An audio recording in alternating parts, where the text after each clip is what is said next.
Okay दोस्तों, तो आज है हम लोग क्लास नंबर 2 में। आज अपने स्टार्ट करने जा रहे सप्लाई चैप्टर को। कल हमने आईडीडी शुरू किया था जिसमें हमने जीएसटी को शुरू किया था, वहां हमने किया था क्लास नंबर 1 जिसमें हमने किया था इंट्रोडक्शन, जिसमें हमने क्यों जीएसटी आया, जीएसटी का क्या रिक्वायरमेंट था, ये सारी चीजों के बारे में डिस्कशन करी थी। और जीएसटी का पर्पस वगैरह के बारे में, कैस्केडिंग इफेक्ट ऑफ टैक्स के बारे में, लॉ कैसे इंप्लीमेंट किया जाता है, बिल कैसे बनता है, ये सारी चीजों के बारे में हमने उसमें डिस्कशन करा था। अब हम शुरू करते क्लास नंबर 2। आज हम स्टार्ट करेंगे सप्लाई चैप्टर से। बट सप्लाई चैप्टर में जाने से पहले चलो क्विक रीडिंग हो जाएगा दोस्तों, जो कल हमने पढ़ा था। क्विक रिवीजन मार लिया जाए सर, बिकॉज हम लोग के पास तो अभी बुक भी नहीं है, तो हम लोग कैसे रिवाइज करेंगे। पीडीएफ दिया होगा, पीडीएफ डाउनलोड कर लेना तब तक। तो सबसे पहले प्रॉब्लम क्या था, कोई भी ऐसा लॉ नहीं था जो बोलता था कि सेंट्रल स्टेट मिलके कोई एक लॉ बना सके। कोई भी ऐसा आर्टिकल नहीं था जो पावर देता था कि सेंट्रल स्टेट मिलके कोई लॉ बना सके, जिस लॉ की वजह से दोनों मिलके कोई भी टैक्स का कलेक्शन कर सके। हाँ, लिस्ट 3 था, कॉन्करेंट लिस्ट था, बट कॉन्करेंट लिस्ट में ऑलवेज सेंट्रल प्रिवेल करता था, तो वहां पे एक प्रॉब्लम आ रहा था। तो कॉन्स्टिट्यूशन 101st अमेंडमेंट एक्ट 2016 पास करके आर्टिकल 246A को इंसर्ट किया गया, जहां पे पहले बात तो बोला गया कि दोनों मिलके एक लॉ बना सकते हैं।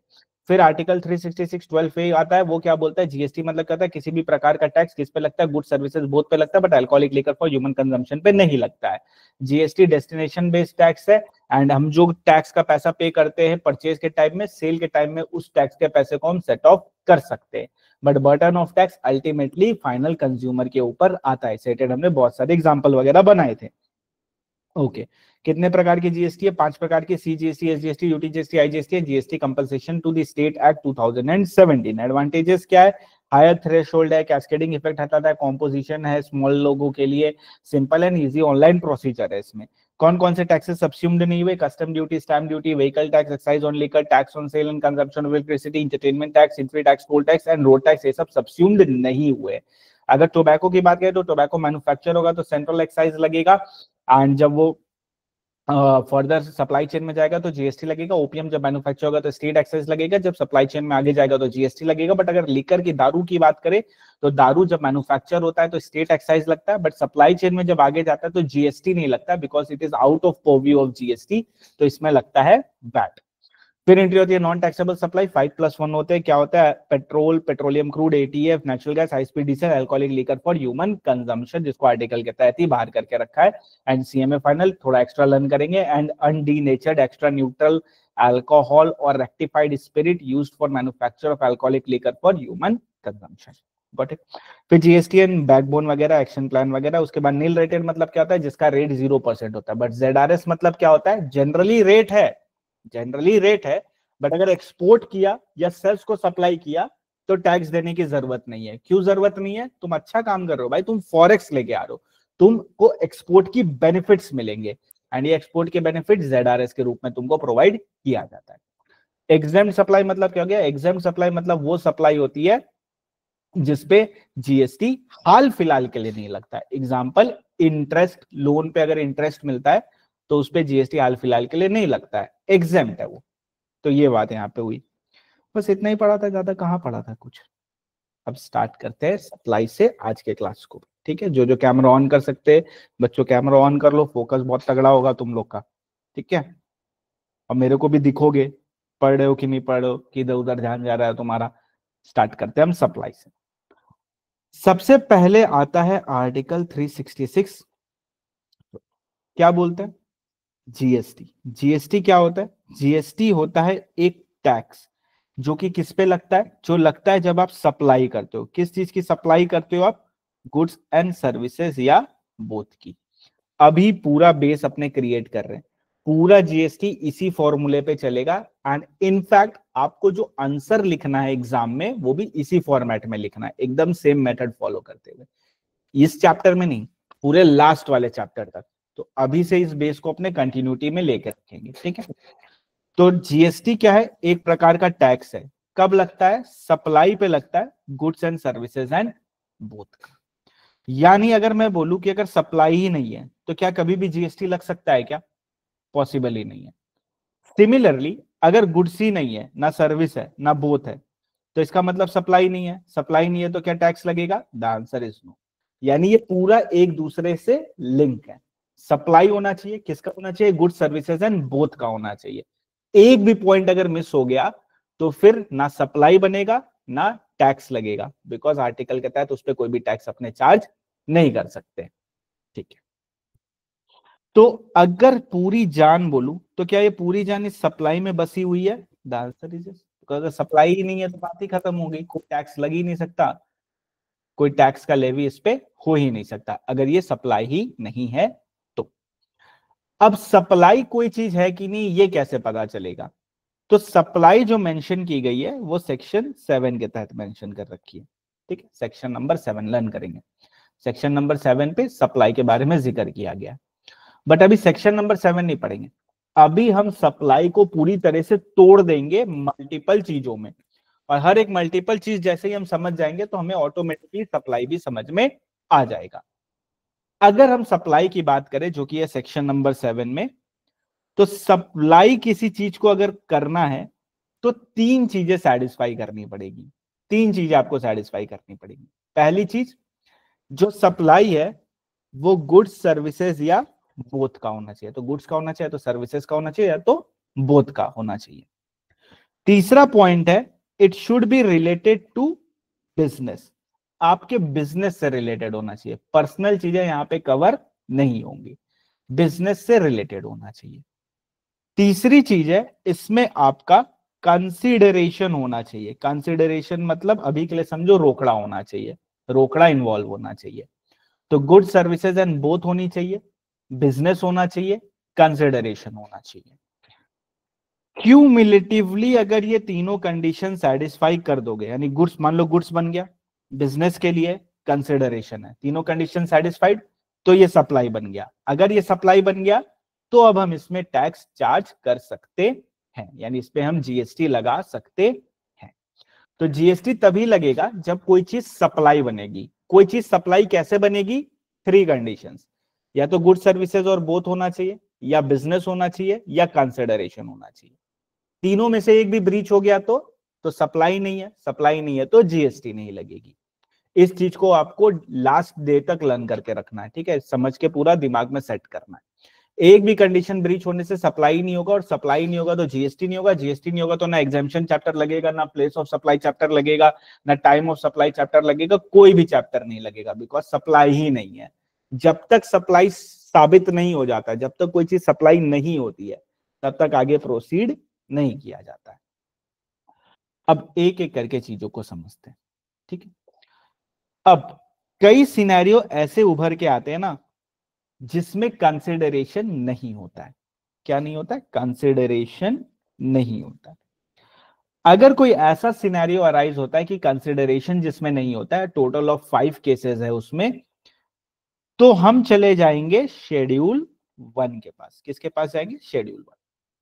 अगर शेड्यूल 1 फुलफिल हो जाता है, कंसिडरेशन नहीं है, शेड्यूल 1 में 4 चीजें दे रखी हैं मोटा मोटी, वो 4 में से अगर वो किसी भी एक में फॉल करेगा तो शेड्यूल 1 अगर सेटिस्फाइड हो जाएगा तो भी सप्लाई बन जाएगा। बट तब वो जो सप्लाई बनेगा उस सप्लाई का नाम होगा डीम्ड सप्लाई, उसका नाम होगा डीम्ड सप्लाई। तो मैं जो बोल रहा हूं, मैं बोल रहा हूं अगर कंसिडरेशन नहीं है तब शेड्यूल 1 की तरफ जाना है। तो क्या ये वाला और ये वाला कंडीशन सेटिस्फाइड होना चाहिए, गुड सर्विसेज बोथ और बिजनेस वाला सेटिस्फाइड होना चाहिए? The answer is yes. Schedule 1 में कब जाना है? जब कंसिडरेशन नहीं है। शेड्यूल 1 में टोटल 4 केसेस दे रखे, अगर उसमें किसी एक में भी फॉल कर गया हमारा केस तो डीम्ड सप्लाई बन जाएगा, प्रोवाइडेड ये दो वाला सेटिस्फाइड होना चाहिए। ये दो में कोई भी चेंजेस नहीं है। तो सप्लाई होने के लिए 3 चीज होना चाहिए, गुड सर्विसेज बोथ, बिजनेस और कंसिडरेशन। बट अगर कंसिडरेशन नहीं है तो शेड्यूल 1 अप्लाई कर देंगे, एंड शेड्यूल 1 में अगर वो फॉल किया, अगर किया तो डीम्ड सप्लाई, अगर नहीं है शेड्यूल 1 में और कंसिडरेशन भी नहीं है तो फिर कुछ भी नहीं, it's not a supply, so no GST no tax. Okay, एक शेड्यूल है शेड्यूल 2। अब ये शेड्यूल 2 क्या बोलता है? शेड्यूल 2 कुछ नहीं बोलता, सिंपल सी बात बोलता है, ये कई कोई चीजों में ना कंफ्यूजन होता है कि गुड्स है, सर्विसेज है कि क्या है। तो शेड्यूल 2 कुछ कुछ चीजों को क्लैरिटी देता है, क्लैरिफाई करता है। फॉर एग्जाम्पल, मेरे पास ये पेन है, इस पेन को मैंने सेल किया। अब अगर ये पेन है ये गुड्स है, इसको मैंने बेचा, तो ये हो गया सप्लाई ऑफ गुड्स। बट अगर इसी पेन को मैं हायर पे दे देता हूं, रेंट पे दे देता हूं, तो वो सप्लाई ऑफ सर्विस हो जाती है। ये सारी चीजें हमें कौन बताता है? ये सारी चीजें हमें शेड्यूल 2 बताता है। तो 2 का बस इतना ही रोल है कि वो क्या गुड्स है क्या सर्विस है, ये क्लैरिफिकेशन देने में हेल्प करता है, और कोई रोल नहीं है उसका। जैसे शेड्यूल 1 का रोल क्या है? कंसिडरेशन नहीं है, तो शेड्यूल 1 में आओ, शेड्यूल 1 सेटिस्फाइड हो गया तो डीम सप्लाई बन जाता है। बट शेड्यूल 2 का ऐसा कोई रोल नहीं है, वो सिर्फ गुड्स क्या है, सर्विस क्या है, कभी कभी कोई कॉम्प्लिकेटेड चीजों में इसकी क्लैरिटी वो हमें देता है। एंड इन सब के एक पापा है, और पापा का नाम है शेड्यूल 3। शेड्यूल 3 बोलता है गुड्स है, बिजनेस है, कंसिडरेशन है, फिर भी सप्लाई नहीं मानेंगे, फिर भी सप्लाई नहीं मानेंगे। तो अगर कोई चीज शेड्यूल 3 में फॉल करती है, ऊपर के सारे कंडीशन सेटिस्फाई कर लो, कोई फर्क नहीं पड़ेगा, वो सप्लाई ही नहीं बनेगा, यानी उस पर जीएसटी नहीं लगेगा। एग्जाम्पल मॉर्चरी, ठीक है, तो वहां पे शेड्यूल 3 अप्लाई होता है, मॉर्चरी की जो सर्विस होती है उस पर जीएसटी नहीं लगता है। मैंने बोला शेड्यूल 3 में अगर आइटम दिया है तो वो सप्लाई नहीं है, करेक्ट? क्या शेड्यूल 3 मतलब एग्जेम्प्ट होता है? क्या एग्जेम्प्ट सप्लाई होता है क्या? दोस्तों थोड़ा दिमाग लगाओ, बताओ, आंसर करो। क्या शेड्यूल 3 मतलब एग्जेम्प्ट सप्लाई होता है क्या दोस्तों? सोचो सोचो, पार्टिसिपेट, कम ऑन दोस्तों, टाइप करो। Very good. नहीं होता है। क्यों नहीं होता है? एग्जेम्प्ट तो वो चीज होती है ना जो सप्लाई होगी, करेक्ट? दवा तो तब लगाओगे जब चोट लगी है, अगर चोट ही नहीं लगी है तो दवा कैसे लगा सकते हो? तो अगर कोई चीज सप्लाई है ही नहीं तो वो एग्जेम्प्ट कैसे हो सकता है? पॉसिबल ही नहीं है। तो आज से लेके पूरा जब तक अपने पढ़ाई कर रहे, जब तक आप जीएसटी में काम करो, एक चीज हमेशा याद रखना, शेड्यूल 3 एग्जेम्प्ट सप्लाई नहीं होता है, शेड्यूल 3 सप्लाई ही नहीं होता है। There is a difference. Exempt supply मतलब सप्लाई है, तीनों कंडीशन सेटिस्फाइड है, सप्लाई बन चुकी है वो, बट गवर्नमेंट ने बोला हाल फिलहाल इसमें जीएसटी मत दो, बाद में देखा जाएगा, अभी जीएसटी इसमें देने की कोई जरूरत नहीं है। बट शेड्यूल 3 मतलब होता है कि ये सप्लाई ही नहीं है, यानी इसमें कभी भी जीएसटी लगेगा ही नहीं। हाँ, फ्यूचर में अगर उस लिस्ट से बाहर निकाल देता उस आइटम को तब लग सकता है, अदरवाइज जब तक वो लिस्ट के अंदर है उस पर कोई भी जीएसटी नहीं लगेगा। अगर किसी लोगों ने पहले पढ़ाई कर रखी है सर्विस टैक्स की, तो वहां पे एक नेगेटिव लिस्ट का कॉन्सेप्ट हुआ करता था। ये कुछ कुछ वैसा ही है, नेगेटिव लिस्ट जैसा, बट बोलना नहीं है नेगेटिव लिस्ट, लिखना भी नहीं है। जिन्होंने पहले पढ़ा उनको को रिलेट करने के लिए बस मैं बोल रहा हूँ। तो शेड्यूल 3 मतलब ना तो सप्लाई ऑफ गुड्स है ना तो सप्लाई ऑफ सर्विस है, तो जीएसटी लगेगा ही नहीं। ओके, तो ये पूरा कैसे फ्लो चार्ट बन रहा है? फ्लो चार्ट ऐसे बन रहा है कि सप्लाई होगा तो टैक्स लगेगा, जीएसटी लगेगी। सप्लाई कब होगा? तीन चीज सेटिस्फाई करना पड़ेगा, गुड सर्विसेज बोथ, बिजनेस और कंसिडरेशन। मान लो गुड्स है, बिजनेस है, बट कंसिडरेशन नहीं है, तो शेड्यूल 1 में आ जाओ। शेड्यूल 1 की अगर लिस्ट में वो फॉल करता है तो डीम्ड सप्लाई, नहीं फॉल करता है तो सप्लाई नहीं है। अब शेड्यूल 2 क्या करता है? शेड्यूल 2 जस्ट बाइफरकेट करता है, क्या गुड्स होता है क्या सर्विसेज होता है, उससे ज्यादा उसका और कोई काम नहीं होता है। शेड्यूल 3 किस लिए काम आता है? शेड्यूल 3 इन सबका पापा है, बोलता है अब सब कुछ भी सेटिस्फाई कर लो फिर भी हम उसको सप्लाई नहीं मानेंगे। Schedule 3 is never an exempt supply, schedule 3 supply ही नहीं होता, it is not a supply, तो एग्जेम्प्ट वगैरह की बात ही यहाँ पे नहीं आती है। अब मैं क्लियर दोस्तों? एकदम सॉर्टेड है? हाँ सर, पूरा सॉर्टेड है, ये पूरा आपके दिमाग में फ्लो होना चाहिए। अच्छा, अब आगे बढ़ते हैं। अब एक एक करके अगर हम सारी चीजों को समझ लेंगे तो क्या ऑटोमेटिकली हम सप्लाई को समझ लेंगे? बिल्कुल। अगर गुड्स समझ लिया, बिजनेस समझ लिया, सर्विस समझ लिया, कंसिडरेशन समझ लिया, शेड्यूल 1 समझ लिया, शेड्यूल 2 समझ लिया, शेड्यूल 3 समझ लिया, तो पूरा सप्लाई ऑटोमेटिकली अपने को समझ में आ जाएगा क्या होता है। तो हम बढ़ते हैं अब स्ट्रेट अवे गुड्स की डेफिनेशन की तरफ। पहला कंडीशन क्या था? गुड्स एंड सर्विसेज या बोथ होना चाहिए। तो पहले गुड्स की डेफिनेशन को देखते हैं, बट आगे बढ़ने से पहले आपको एक चीज पता होनी चाहिए कि आपका जीएसटी का सिलेबस किस हिसाब से बनाया जाता है, किस तरह का जीएसटी एक्ट है जो आपको पढ़ना है। जीएसटी में जो सबसे इंपॉर्टेंट चीज होती है वो होती है सेक्शन नंबर, ठीक है? सेक्शन नंबर, सेक्शन 2 हो गया, सेक्शन 7 एक्सेट्रा वगैरह जितने सेक्शन नंबर है, सेक्शन नंबर मतलब क्या होता है दोस्तों? सेक्शन नंबर मतलब कोर प्रोविजंस। जो कोर प्रोविजंस होते हैं वो सारे सेक्शंस में लिखे होते हैं। तो हमें सेक्शंस नंबर पढ़ना है, कोर प्रोविजंस अपने को पढ़ना है। क्या पढ़ना है अपने को? प्रोविजंस पढ़ने, जितने भी प्रोविजंस वगैरह ये पढ़ना है अपने को। सेक्शन नंबर के साथ जो अनदर इंपॉर्टेंट चीज अपने को पढ़नी है वो है सर्कुलर। अब जीएसटी ना इनकम टैक्स जैसा नहीं है, ठीक है? इनकम टैक्स में क्या करते हैं? सेक्शन में चेंजेस करते हैं। हम सेक्शन में चेंजेस नहीं करते, यहाँ पे सर्कुलर ज्यादा आता है। सर्कुलर मतलब क्या होता है? सर्कुलर इज कौन इशू करता है? जल्दी बताओ तो तुम्हारे हिसाब से। डिपार्टमेंट करता है या गवर्नमेंट करता है? जनरल नॉलेज से बताओ। तो circular is always issued by department. Very good, not CBDT. यहां पे जो हमारा डिपार्टमेंट है वो है CBIC, central board of indirect taxes and customs. तो सीबीआईसी हमारा डिपार्टमेंट है। हम जब भी डिपार्टमेंट बोलेंगे, बोर्ड बोलेंगे, तो उसका क्या मतलब होगा? CBIC, central board of indirect taxes and customs.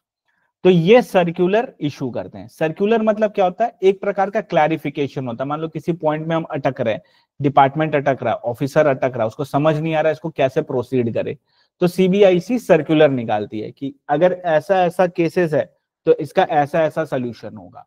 तो इसको बोलते हैं सर्कुलर। सर्कुलर अपने को सबसे ज्यादा पढ़ना है सेक्शन नंबर के बाद। अब सर्कुलर जो होता है, जल्दी बताओ दोस्तों, ये किस पे बाइंडिंग होता है जनरली? तो ये सर्कुलर जो बाइंडिंग होता है वो होता है डिपार्टमेंट पे, ऑफिसर्स पे बाइंडिंग होता है। ठीक है, हम लोग फॉलो करना होगा अपने अपने, उसको ही बेस ले सकते हैं, but circular is mostly binding on department, यानी प्रॉपर ऑफिसर्स जो भी होंगे उन पे बाइंडिंग होगा। एक और चीज बताते, जैसे इनकम टैक्स अगर तुमने कभी पढ़ा होगा तो उसमें असेसिंग ऑफिसर होता है जो हमारा असेसमेंट करता है। सिमिलरली यहाँ पे असेसिंग ऑफिसर वर्ड यूज नहीं करते, यहां हम वर्ड यूज करते हैं प्रॉपर ऑफिसर। क्या वर्ड यूज करेंगे? Proper officer. तो प्रॉपर ऑफिसर पे वो बाइंडिंग होता है, अकॉर्डिंगली वो हमारा असेसमेंट वगैरह हमारा जैसे भी वो प्रोसीड करना होता है वो करता है। तो फर्स्ट थिंग हम पढ़ेंगे section number, that is core provision. Second चीज जो हम पढ़ेंगे वो पढ़ेंगे सर्कुलर, बहुत इंपॉर्टेंट होता है सर्कुलर्स। नेक्स्ट जो है बहुत लिमिटेड है, case law. Maximum case law हमारे कस्टम्स में ही है, तो केस लॉज अपने को पढ़ने, बट बहुत लिमिटेड है। अब नया ही लॉ है ना, तो कहाँ ज्यादा केस लॉज होंगे इसमें। तो अपने कुछ कुछ एक्साइज और वैट के केस लॉ यहाँ पे रेफर करेंगे जो कि इंपॉर्टेंट है हमारे लिए, और majority of the case law customs में, इसमें कुछ खास केस लॉज अभी है नहीं। तो जब हम ये तीन चीजों को अच्छे से पढ़ेंगे तब हम जाके बोलेंगे कि प्रॉपर चैप्टर हमारा खत्म हुआ। एंड अगर क्लास के पर्सपेक्टिव से बात करें तो इस पे हम कंपाइलर करेंगे, क्वेश्चन आंसर करेंगे और एमसीक्यू भी साथ साथ ही कर लेंगे। एमसीक्यू ठीक है, मैं तुम लोग को चैप्टर वाइज एमसीक्यू साथ साथ प्रोवाइड करता रहूंगा, तो एमसीक्यू एंड क्वेश्चन आंसर वगैरह भी हम लोग इसमें कवर कर लेंगे। ठीक है, चलो अब इसी विद दिस सेड हम चलते हैं स्ट्रेट अवे गुड्स की तरफ। तो हम सबसे पहला डेफिनेशन देखेंगे गुड्स का। किसी भी लॉ में, not only in GST but income tax या कोई सा भी लॉ हो, कंपनी लॉ हो, कोई सा भी लॉ हो, हर लॉ में डेफिनेशन दोस्तों बताओ तो कौन से सेक्शन नंबर में लिखी होती है? हर लॉ में, वेरी गुड, हर लॉ में जो सेक्शन नंबर होता है डेफिनेशन का वो होता है सेक्शन नंबर 2। सारे डेफिनेशन सेक्शन नंबर 2 में आते हैं। अब हमें समझना है गुड्स मतलब क्या होता है। तो गवर्नमेंट बोलती है गुड्स मतलब होता है इंक्लूड एंड एक्सक्लूड। ठीक है, तो गुड्स मतलब होता है एनीथिंग विच इज मूवेबल। कोई भी चीज जो मूव की जा सकती है एक जगह से लेके दूसरे जगह तक, वो हो जाता है गुड्स। तो अगर कोई भी चीज जो मूवेबल है दैट इज गुड्स। तो गुड्स मतलब क्या हो गया? Anything which is movable is goods. दूसरा उन्होंने इसमें इंक्लूड किया एक्शनेबल क्लेम। अब ये एक्शनेबल क्लेम क्या होता है? अब इसके नाम में इसका कॉन्सेप्ट छुपा है। ठीक है, एक्शनेबल क्लेम मतलब क्या होता है? कोई क्लेम जो एक्शन लेने पे एग्जीक्यूट होगा। क्या बोला मैंने? कोई भी क्लेम जो एक्शन लेने पे एग्जीक्यूट होगा दैट इज एक्शनेबल क्लेम। यानी अगर एक्शन लिया तो क्लेम, एक्शन नहीं लिया तो क्लेम नहीं है। अब इसका एग्जांपल ऐसे समझो, मैंने अपने फ्रेंड को 1 लाख रुपए का लोन दिया, ठीक है ना, मैंने कुछ मॉर्गेज वगैरह करवाया, सिक्योरिटी वगैरह कुछ भी नहीं करवाई, 1 लाख रुपए का मैंने उसको लोन दे दिया। अब अगर मेरे को रुपया वापस चाहिए तो मेरे को क्या करना पड़ेगा, एक्शन लेना पड़ेगा। मेरा एक्शन क्या होगा, मैं रुपया उससे मांगूंगा। जैसे ही मैं उससे रुपया मांगूंगा ये हो जाएगा एक्शनेबल क्लेम। अब ये क्लेम अराइज हो गया, अब उसको मेरे को रुपया देना होगा बिकॉज मैंने एक एक्शन ले लिया। वो रुपया नहीं दे रहा है, दूसरा एक्शन में क्या ले सकता हूं, मैं कोर्ट चला जाऊंगा, मैं सिविल कोर्ट चला जाऊंगा, कोर्ट पे जाके केस कर दूंगा कि वो मेरे से रुपया लिया था, नहीं दे रहा है। तो अब मैंने एक एक्शन लिया, तो ये हो गया एक्शनेबल क्लेम। Next, lottery. मान लो आपको लॉटरी लगी, ठीक है, मान लो आपने एक लॉटरी खरीदी, रात में सुबह आप उठे, मस्त आप चाय पी रहे हो, न्यूज़पेपर पढ़े हो, न्यूज़पेपर पढ़ते पढ़ते आपको पता चला आपका नंबर लग चुका है लॉटरी का। क्या बात है, आपका जो जोरदार नंबर लगा है लॉटरी का, एंड वो जोरदार नंबर जैसे ही आपका लॉटरी का लगा तो आपके घर में रुपया आ जाएगा क्या इमीडिएटली? रुपया क्या आपके बगल में जैसे ही नंबर लगा रुपया यहाँ पड़ा हुआ है? नहीं ना, आपको एक्शन लेना पड़ेगा। क्या एक्शन लोगे, आप कॉल करोगे या वहां जाओगे, बोलोगे कि मेरा लॉटरी लगा, मेरे को रुपया दो। तो ये हो गया एक्शनेबल क्लेम, यानी अगर एक्शन लिया तो क्लेम, नहीं लिया तो खत्म, खलास, गया पैसा। तो एक्शनेबल क्लेम मतलब क्या हो गया, अगर हम एक्शन लेते हैं और वो क्लेम अराइज हो जाता है तो वो बन जाता है एक्शनेबल क्लेम। अब एक्शनेबल क्लेम भी गुड्स होता है, एक्शनेबल क्लेम्स भी गुड्स होता है। इसके बारे में और फर्दर हम चर्चा करेंगे शेड्यूल 3 में। अभी जब शेड्यूल 3 पढ़ेंगे तो इसके बारे में और थोड़ा इन डेप्थ में चर्चा करेंगे, ठीक है। तो हमें पता चला movable property goods, actionable claim goods. Next point मैं चाहता हूं तुम लोग रीड करो और एक बार इसको समझो। Growing crops, grass and things attach to forming part of land, इसको भूल जाओ, which are agreed to be served before supply और अंडर कॉन्ट्रैक्ट ऑफ सप्लाई, यानी ग्रोइंग क्रॉप, ग्रास वगैरह हो गया हमारा गुड्स, ठीक है। क्वेश्चन पूछूंगा, मेरे को आंसर चाहिए, एक बार रीड कर लो, प्रोविजन को रीड कर लो एक बार जो मैंने हाईलाइट किया है, और थोड़ा दिमाग चलाना है, ठीक है। ये वो वाला क्लासरूम नहीं है कि चम्मच आया पिया खत्म कॉन्सेप्ट गया अंदर, वैसा नहीं है, थोड़ा दिमाग चला के खुद से ट्राई करना अपने को, ठीक है।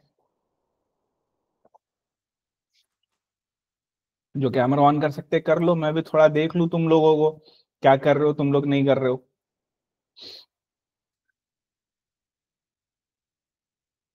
ठीक है। कर लिया रीड? यस सर, कर लिया रीड। अब क्वेश्चन पूछूंगा, मेरे को आंसर देना। Is it growing crop? Crop उगा रहा हूं, ठीक है, क्रॉप को ग्रो किया। Is it goods?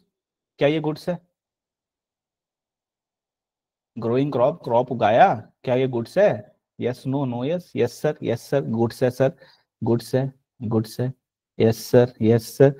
बस यही तो प्रॉब्लम है, अपने को लॉ को पढ़ना भी सीखना पड़ेगा, ठीक है, लॉ को ध्यान से पढ़ो।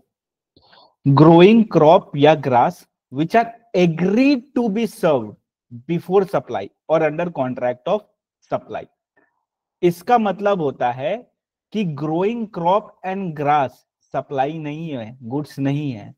जब उस क्रॉप और ग्रास को हम कट कर देते हैं, काट देते हैं, और काटने के बाद जब बेचते हैं वो होता है हमारा गुड्स। यानी हमने एक एग्रीमेंट किया, उस एग्रीमेंट में हमने बोला कि हम क्रॉप को उगाएंगे और आपको बिना काटे ऐसे ही बेच देंगे, तो वो गुड्स नहीं है। बट अगर हम बोलते हैं हम क्रॉप को उगाएंगे, काटेंगे और कटा हुआ क्रॉप आपको बेचेंगे, तब वो गुड्स बनेगा। अगर हम एक लैंड लेते हैं, ठीक है, ध्यान से सोचना, ठीक है, एक लैंड है, इसमें हमने क्रॉप उगाया, उगा दिया क्रॉप, अब बिना काटे हमने क्रॉप बेच दिया। बिना काटे क्रॉप कैसे बेच पाओगे, पॉसिबल है क्या? या तो पूरा लैंड बेचोगे तुम। अब अगर तुमने लैंड का सेल किया तो लैंड मूवेबल होता है कि इमूवेबल होता है? लैंड इमूवेबल प्रॉपर्टी है, तो क्या वो गुड्स हो सकता है क्या? The answer is no. Goods मतलब एनीथिंग विच इज मूवेबल, ये चीज कांस्टेंट रहेगी, तो अगर मूवेबल है तभी वो होगा ना। बट अगर मैं इस क्रॉप को काट दूं, और काटने के बाद ये कटा हुआ क्रॉप बेचूं, तब हुआ ना ये मूवेबल। अब ये मूवेबल हुआ तो ये हो गया मेरा गुड्स। ठीक है, तो always remember, growing crop and grass is not goods, but growing crop and grass and फिर उसको काट के बेचना इज गुड्स। ये एक डिफरेंस है यहाँ पे। ठीक है, सिमिलरली एक स्टैंडिंग ट्री अगर हम बेचते हैं, ठीक है, अब स्टैंडिंग ट्री बेचेंगे तो उसके नीचे का जमीन भी तो बेचेंगे ना, वो थोड़ी छोड़ सकते हैं अपने। तो स्टैंडिंग ट्री गुड्स नहीं होता है और इस पे कोई भी टैक्सेबिलिटी नहीं आती है। तो स्टैंडिंग ट्री अगर हमने बेचा, कोई टैक्सेबिलिटी नहीं आएगी। बट अगर हम स्टैंडिंग टिम्बर बेचते हैं, स्टैंडिंग टिम्बर मतलब हो गया तुम्हारा वही पुष्पा वाला, तो अगर हम स्टैंडिंग टिम्बर को सेल करते हैं तो उस सिनेरियो में ये सप्लाई ऑफ गुड्स होता है। Because always remember, timber cut के ही बिकता है, बिना कटे टिम्बर नहीं बिकता है। इसके अलावा अगर कोई और ट्री है तो वो हम ऐसे सेल कर सकते हैं, स्टैंड है, खड़ा है, स्ट्रेट अवे बेच दो, बेचा जाता है। बट जब टिम्बर की बात करते हैं तो वो बिना कटे नहीं बिकता है। तो अगर स्टैंडिंग टिम्बर भी हम बेचते हैं बिना काटे तो भी वो गुड्स होगा, बिकॉज फ्यूचर में वो कटेगा, विदाउट कटे उसका काम होगा ही नहीं। तो अगर स्टैंडिंग टिम्बर बेचोगे तो फिर वो गुड्स की डेफिनेशन में आएगा, बट स्टैंडिंग ट्री बेचोगे तो गुड्स की डेफिनेशन में नहीं आएगा। ओके, चलो अब इसको फर्दर पढ़ते हैं दोस्तों। Things attach to or forming part of land, next point अपने पढ़े, things attach to and forming part of land which are agreed to be serve before supply और under a contract of supply. अब अगर कोई चीज land से attached है, तो अगर कोई चीज लैंड से अटैच है तो वो मूवेबल होगा कि इमूवेबल होगा? सर इमूवेबल ही होगा, ऑब्वियसली हम उसको निकाल नहीं सकते, और लैंड से चिपका हुआ है तो किसी भी कीमत पे वो मूवेबल हो ही नहीं सकता। तो सर जब मूवेबल होगा ही नहीं तो फिर हम उसको गुड्स की डेफिनेशन में ले ही क्यों रहे हैं? तो इसका मतलब है दोस्तों, घर। मान लो एक लैंड में घर है, देखो कितना खूबसूरत सा घर है, अगर हम इसको बेचेंगे तो ये गुड्स नहीं होगा, ये क्या होगा? इमूवेबल, बिकॉज ये घर अटैच हो चुका है लैंड से, लैंड इमूवेबल है, घर भी इमूवेबल है, तो यहाँ पे अपने इसको गुड्स की डेफिनेशन में नहीं लेंगे। बट अगर मैं इस घर को डिसमेंटल कर देता हूं, खिड़की अलग बेच रहा हूं, दीवार अलग बेच रहा हूं, हर एक चीज निकाल निकाल के अलग बेच रहा हूं, तब ये गुड्स की डेफिनेशन में आएगा। अब इसको कोरिलेट करने के लिए वो क्रॉप वाले एग्जांपल से कोरिलेट कर लो। जैसे क्रॉप में हमने क्या देखा, बिना काटे अगर हमने बेचा तो गुड्स की डेफिनेशन में नहीं आता था, बट अगर काट के बेचा तो गुड्स की डेफिनेशन में आता था। सिमिलरली अगर एक घर को हमने बेच दिया तो गुड्स नहीं है, इमूवेबल प्रॉपर्टी है। बट अगर उस घर को हमने तोड़ दिया, खिड़की अलग जा रही है, दरवाजा अलग जा रहा है, और पंखा अलग जा रहा है, सीलिंग अलग जा रही है, ऐसे अगर हमने बेचा तो वो गुड्स की डेफिनेशन में आ जाएगा। तो दोनों पॉइंट सेम है, एक ग्रास और क्रॉप की बात करता है, एक घर वगैरह की बात करता है, या कोई भी ऐसी चीज that is attach to land, जो कि लैंड से अटैच की गई है, कोई भी मूवेबल प्रॉपर्टी, उसकी बात करता है। ओके, तो क्या आ गया यहाँ पे हमारी डेफिनेशन में? मूवेबल आ गया, एंड ग्रोइंग क्रॉप वगैरह, क्रॉप एक्सेट्रा, ये वाला पॉइंट भी अपने आ गया। ओके, तो गुड्स की डेफिनेशन में मतलब क्या हो गया? गुड्स मतलब anything which is movable, actionable claim उसमें इंक्लूड करना है, ग्रोइंग क्रॉप वगैरह इंक्लूड करना है, प्रोवाइडेड उसको हम काट के बेचेंगे। कैसे बेचेंगे? काट के बेचेंगे, कट करके अगर हम उसको सेल करेंगे तब। ओके,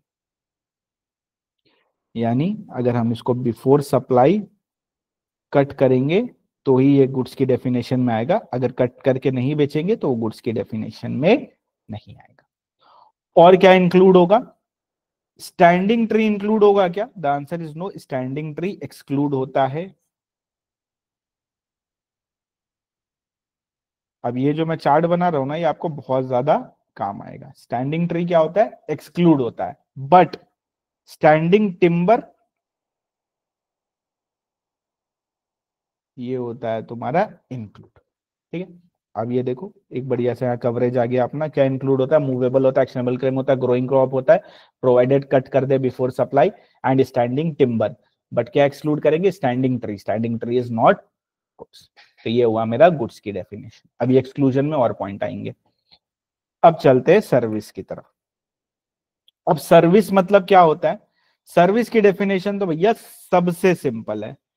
सर्विस की डेफिनेशन बोलता है anything other than goods. Oh my God, अगर कोई चीज गुड्स नहीं है तो वो क्या बन जाएगी? सर्विस बन जाएगी। अब गुड्स की डेफिनेशन क्या बोलती है? Anything which is movable. तो क्या इमूवेबल सर्विस है? The answer is yes. क्यों? Because anything other than goods is service, and goods मतलब मूवेबल। तो अगर गुड्स की जगह मूवेबल वर्ड्स को रखेंगे तो सही है, करेक्ट है। Anything other then movable is also service. तो इमूवेबल चीजें भी क्या होती हैं? सर्विस होती है। तो सर्विस की डेफिनेशन क्या बोलती है हमें? Anything other than goods is service. अब इन दोनों ही डेफिनेशन में दो लोगों को एक्सक्लूड किया हुआ है, दोनों ही डेफिनेशन में। ना तो वो गुड्स होता है, ना तो वो सर्विस होती है। क्या? सबसे पहले मनी। मनी मतलब क्या हो गया? रोकड़ा, रुपया। तो अगर कोई रुपया है तो ना तो वो सर्विस होता है और ना ही वो गुड्स होता है। ना ही वो सर्विस होता है, ना ही वो गुड्स होता है। दोनों ही डेफिनेशन में हमने उसको अलग कर दिया। अब मनी मतलब क्या होता है दोस्तों? मनी मतलब नहीं पता तुमको? ये देखो, यही तो है मनी। ये ये प्यारा प्यारा सा नोट, कितना प्यारा सा है। ये प्यारा सा जो नोट है ये हो गया मनी।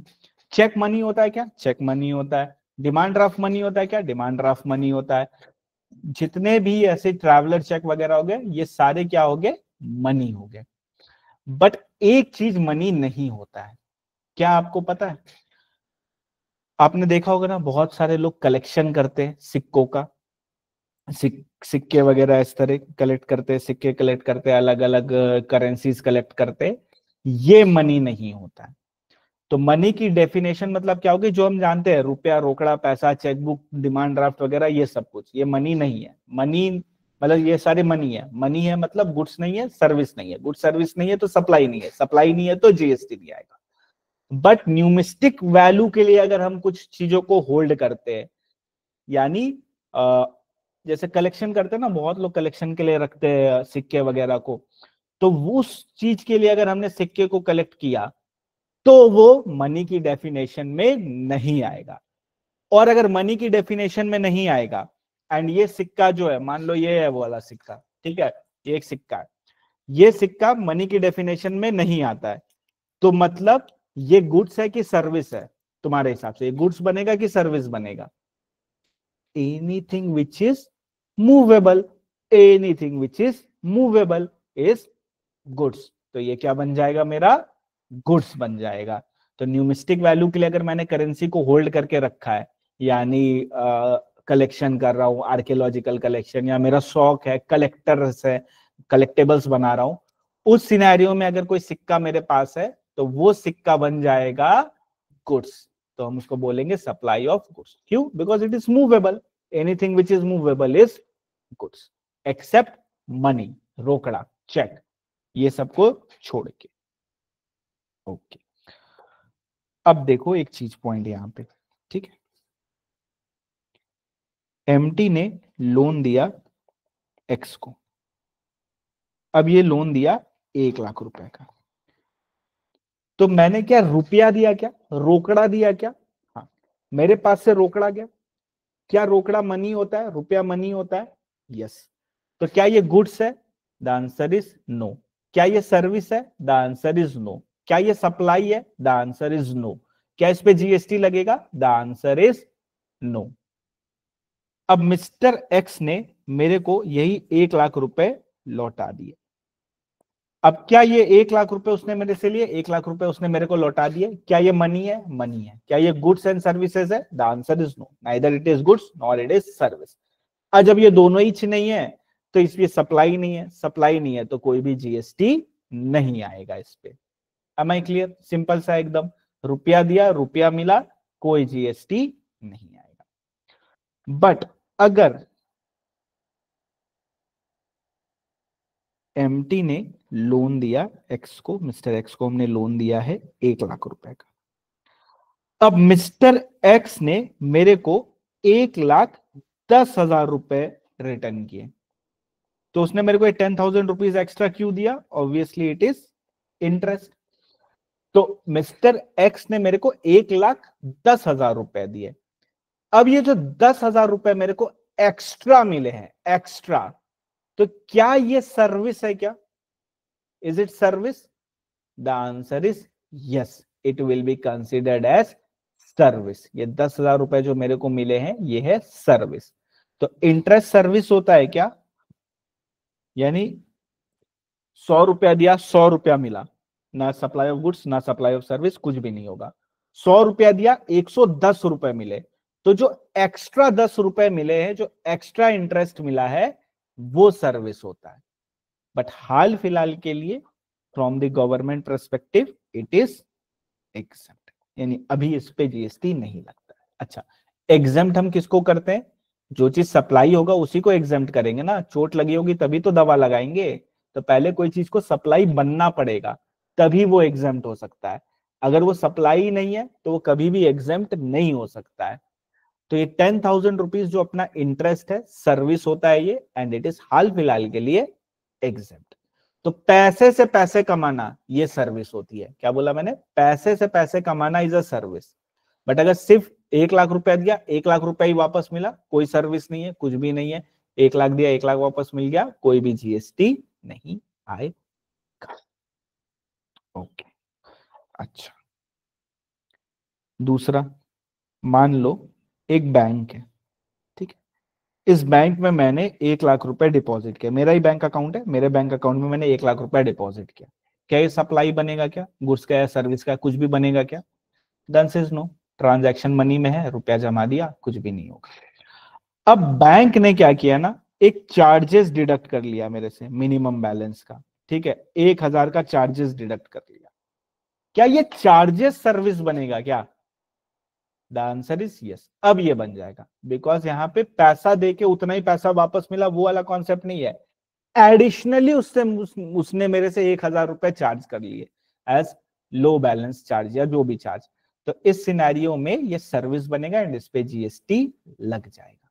तो एक माइंड में क्लैरिटी रखना, रुपया, मनी इज ना गुड्स ना सर्विस, कभी भी जीएसटी नहीं आएगा एक्सेप्ट न्यूमिस्टिक वैल्यू वाला। न्यूमिस्टिक वैल्यू वाला है तो सप्लाई ऑफ गुड्स बन जाएगा। बट पैसे से पैसे कमाया या बैंक चार्जेस वगैरह, इस पे जीएसटी है, इस पे जीएसटी लगता है। इंटरेस्ट वगैरह पे हाल फिलहाल के लिए जीएसटी एग्जेम्प्ट है। ओके, नेक्स्ट जो एक्सक्लूजन किया गया है वो एक्सक्लूजन किया गया है from the definition of both goods and services, and that is securities. अब सिक्योरिटीज मतलब क्या हो गया? शेयर्स, डिवेंचर, ये सारी चीजें। तो सिक्योरिटीज को दोनों जगह से एक्सक्लूड कर दिया गया है। तो सिक्योरिटीज यानी अगर हम शेयर परचेज करते हैं तो ना तो ये सप्लाई ऑफ गुड्स है ना सप्लाई ऑफ सर्विस है, तो सप्लाई ही नहीं बनेगा, जीएसटी भी नहीं आएगा, कोई भी जीएसटी अपने को पे नहीं करेगा। यानी अगर मैं एमटी लिमिटेड का शेयर खरीदता हूं जाके 10,000 रुपए में, तो क्या इस 10,000 रुपए का जो मैंने एक शेयर खरीदा है, हम लोग का शेयर का कीमत बहुत ज्यादा है, हम लोग के शेयर का कीमत 10,000 रुपए, तो 10,000 रुपए शेयर अगर मैंने एक तो खरीदा है, क्या इस पे कोई भी जीएसटी लगेगा क्या? कोई भी जीएसटी चार्जेबल होगा क्या? So the answer is no. Why? Reason क्या है? रीजन बीइंग की जो शेयर है ये सिक्योरिटी होता है, सिक्योरिटी ना तो गुड्स होता है ना तो सर्विस होता है। अब ना तो गुड्स है ना तो सर्विस है, तो सप्लाई नहीं है, सप्लाई नहीं है तो कोई भी जीएसटी अराइज नहीं होगा। जीएसटी लगने के लिए 3 कंडीशन सेटिस्फाई करनी है, गुड्स, सर्विसेज या बिजनेस या कंसिडरेशन।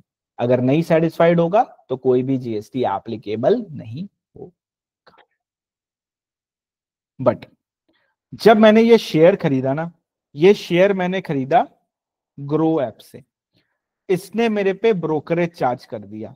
और इसने जो मेरे से ब्रोकरेज चार्ज किया वो 200 रुपए चार्ज किया। क्या इस 200 रुपए पे जीएसटी आएगा? क्या इस ब्रोकरेज पे जीएसटी आएगा? क्या ये ब्रोकरेज सर्विस है? वेरी गुड, परफेक्ट, एकदम। Brokerage is a service and इस पे जीएसटी तो भैया लग जाएगा, इस पे कोई एग्जामिशन नहीं मिलेगा अपने को। चलो रीड करते हैं हम यहां से। Goods include every kind of movable property, actionable claim, growing crop, grass या things attach to forming part of land which are agreed to be serve before supply और अंडर कॉन्ट्रैक्ट ऑफ सप्लाई। यानी काट के अगर करेंगे, dismantle करके करेंगे तो ही वो गुड्स की डेफिनेशन में आएगा। Standing tree are not goods and not taxable, however standing timber ये गुड्स होता है and it is taxable under GST. Service मतलब क्या होता है? Anything other than goods is service. अब गुड्स एंड सर्विस दोनों की डेफिनेशन में से हम क्या हटा दिए? Money and securities. Money and securities neither goods not services. Money मतलब क्या हो गया? वही इंडियन लीगल टेंडर हो गया अपना, promissory note, bill of exchange, letter of credit, draft, pay order, traveller cheque, money order, postal, electronic remittance और any other instrument recognised by RBI. But क्या नहीं होता है? अगर न्यूमिस्टिक वैल्यू के लिए हम हेल्ड करके रखते हैं कॉइन्स वगैरह को, करेंसी को, तो उस सिनेरियो में वो मनी नहीं होता, यानी उस पे जीएसटी आ जाएगा। It will B supply of goods. Goods की डेफिनेशन में वो कवर हो जाएगा because it is movable. Service includes activity relating to use of money for which a separate consideration is charged। लिख लेना बाजू में, अभी लिख लो कहीं नोटबुक में, नोट डाउन कर लो। ये बात कर रहा है इंटरेस्ट की, इंटरेस्ट या बैंक चार्जेस वगैरह इसकी बात कर रहा है। It is taxable. ये सारी चीजें क्या होती हैं? टैक्सेबल होता है। ओके, अब हम सिक्योरिटी की बात करते हैं।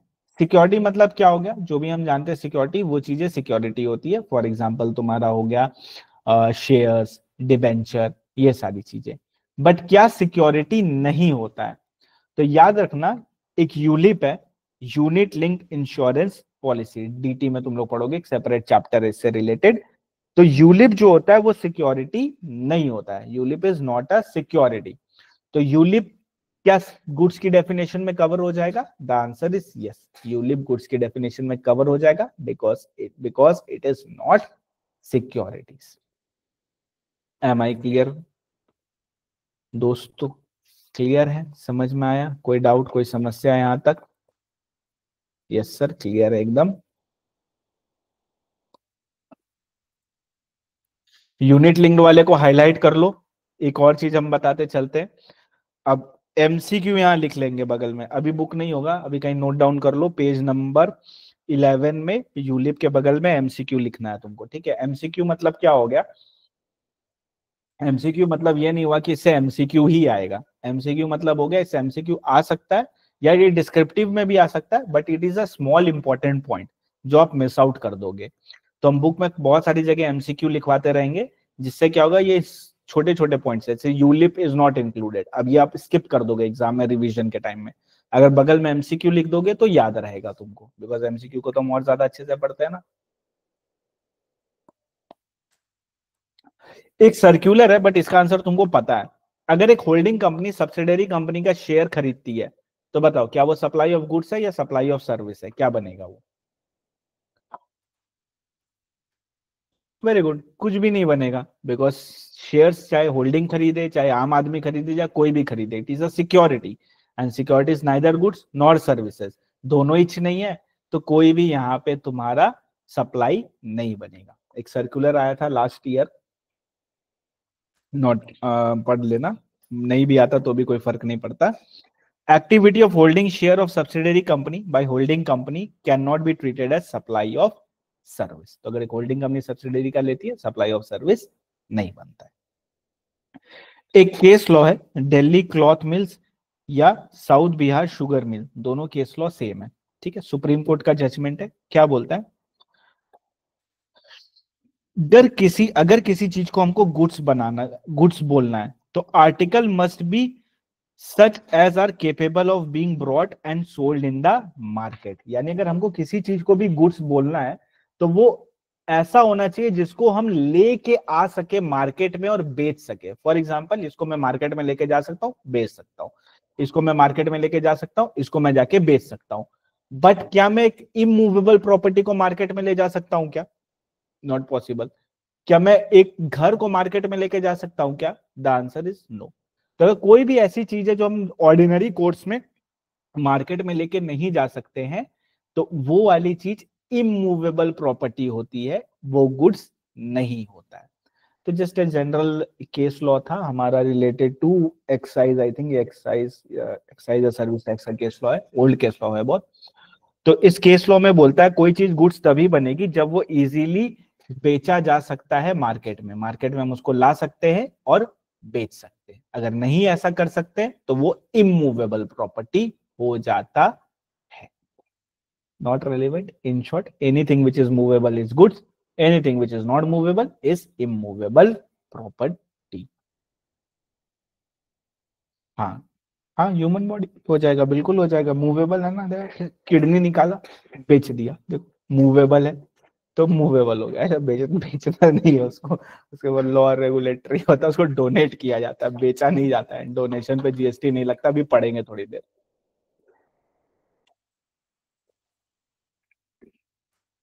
इस केस में बिल्डिंग था क्या? हाँ, ये बिल्डिंग वाला एक केस था, मतलब दोनों केस अलग अलग थे, दोनों का जो समरी है वो ये है, ठीक है। ये वाला जो पॉइंट है ऑनलाइन मनी गेम, इसको अभी टच नहीं करेंगे, इसको थोड़ी देर बात करेंगे, ठीक है। ऑनलाइन मनी गेम पे अभी फोकस नहीं करेंगे। ऑनलाइन मनी गेम मतलब हो गया ड्रीम 11, ये सारा फैंटेसी स्पोर्ट्स वाला, इसकी बात करते हैं, देखते हैं। आओ कुछ एग्जांपल देखते हैं फाइनेंशियल ट्रांजैक्शन से रिलेटेड। क्या मनी टैक्सेबल होता है? The answer is no, money is not taxable, because ना तो ये गुड्स होता है ना तो ये सर्विस होता है। अच्छा, सीपीसीडी कॉमर्शियल पेपर या कॉमर्शियल डिपॉजिट, ये भी मनी ही होता है, तो ये भी टैक्सेबल नहीं होगा। डेरिवेटिव्स की बात करें, क्या डेरिवेटिव टैक्सेबल होता है? The answer is no, because derivative is security, और अगर सिक्योरिटी है तो ना तो गुड्स है ना तो सर्विस है, ना तो गुड्स है ना तो सर्विस है, तो इस सिनेरियो में सप्लाई नहीं बनेगा, सप्लाई नहीं बनेगा तो कोई भी जीएसटी नहीं लगेगा। फ्यूचर एंड फॉरवर्ड कॉन्ट्रैक्ट की अगर हम बात करें तो फ्यूचर एंड फॉरवर्ड कॉन्ट्रैक्ट भी सिक्योरिटी होता है, तो सिक्योरिटी है तो it is neither goods not services, कोई भी जीएसटी नहीं लगेगा। बट आपने एएफएम में या एसएफएम में या एफएम में आपने पढ़ा होगा फ्यूचर एंड फॉरवर्ड के बारे में कि कई बार इसमें एक्चुअल डिलीवरी भी इन्वॉल्व हो जाता है। अगर एक्चुअल डिलीवरी इन्वॉल्व हो जाता है तो फिर ये सप्लाई ऑफ गुड्स बन जाएगा। Until and unless set of में बात चल रही है, ठीक है, परचेज इतना में करेंगे, सेल इतना में करेंगे, कोई डिलीवरी इन्वॉल्व नहीं है, बस जो भी डिफरेंशियल है वो उसी का पेमेंट कर दिया जाता है, तो इस सिनेरियो में ये सिक्योरिटी हो जाता है। सिक्योरिटी है तो गुड्स भी नहीं है, सर्विस भी नहीं है, तो सप्लाई नहीं है, सप्लाई नहीं है तो जीएसटी नहीं आएगा। बट अगर हम इसमें एक्चुअल डिलीवरी को इन्वॉल्व कर लेंगे, एक्चुअल डिलीवरी अगर इसमें इन्वॉल्व हो गई तो फिर ये सप्लाई ऑफ गुड्स बन जाता है।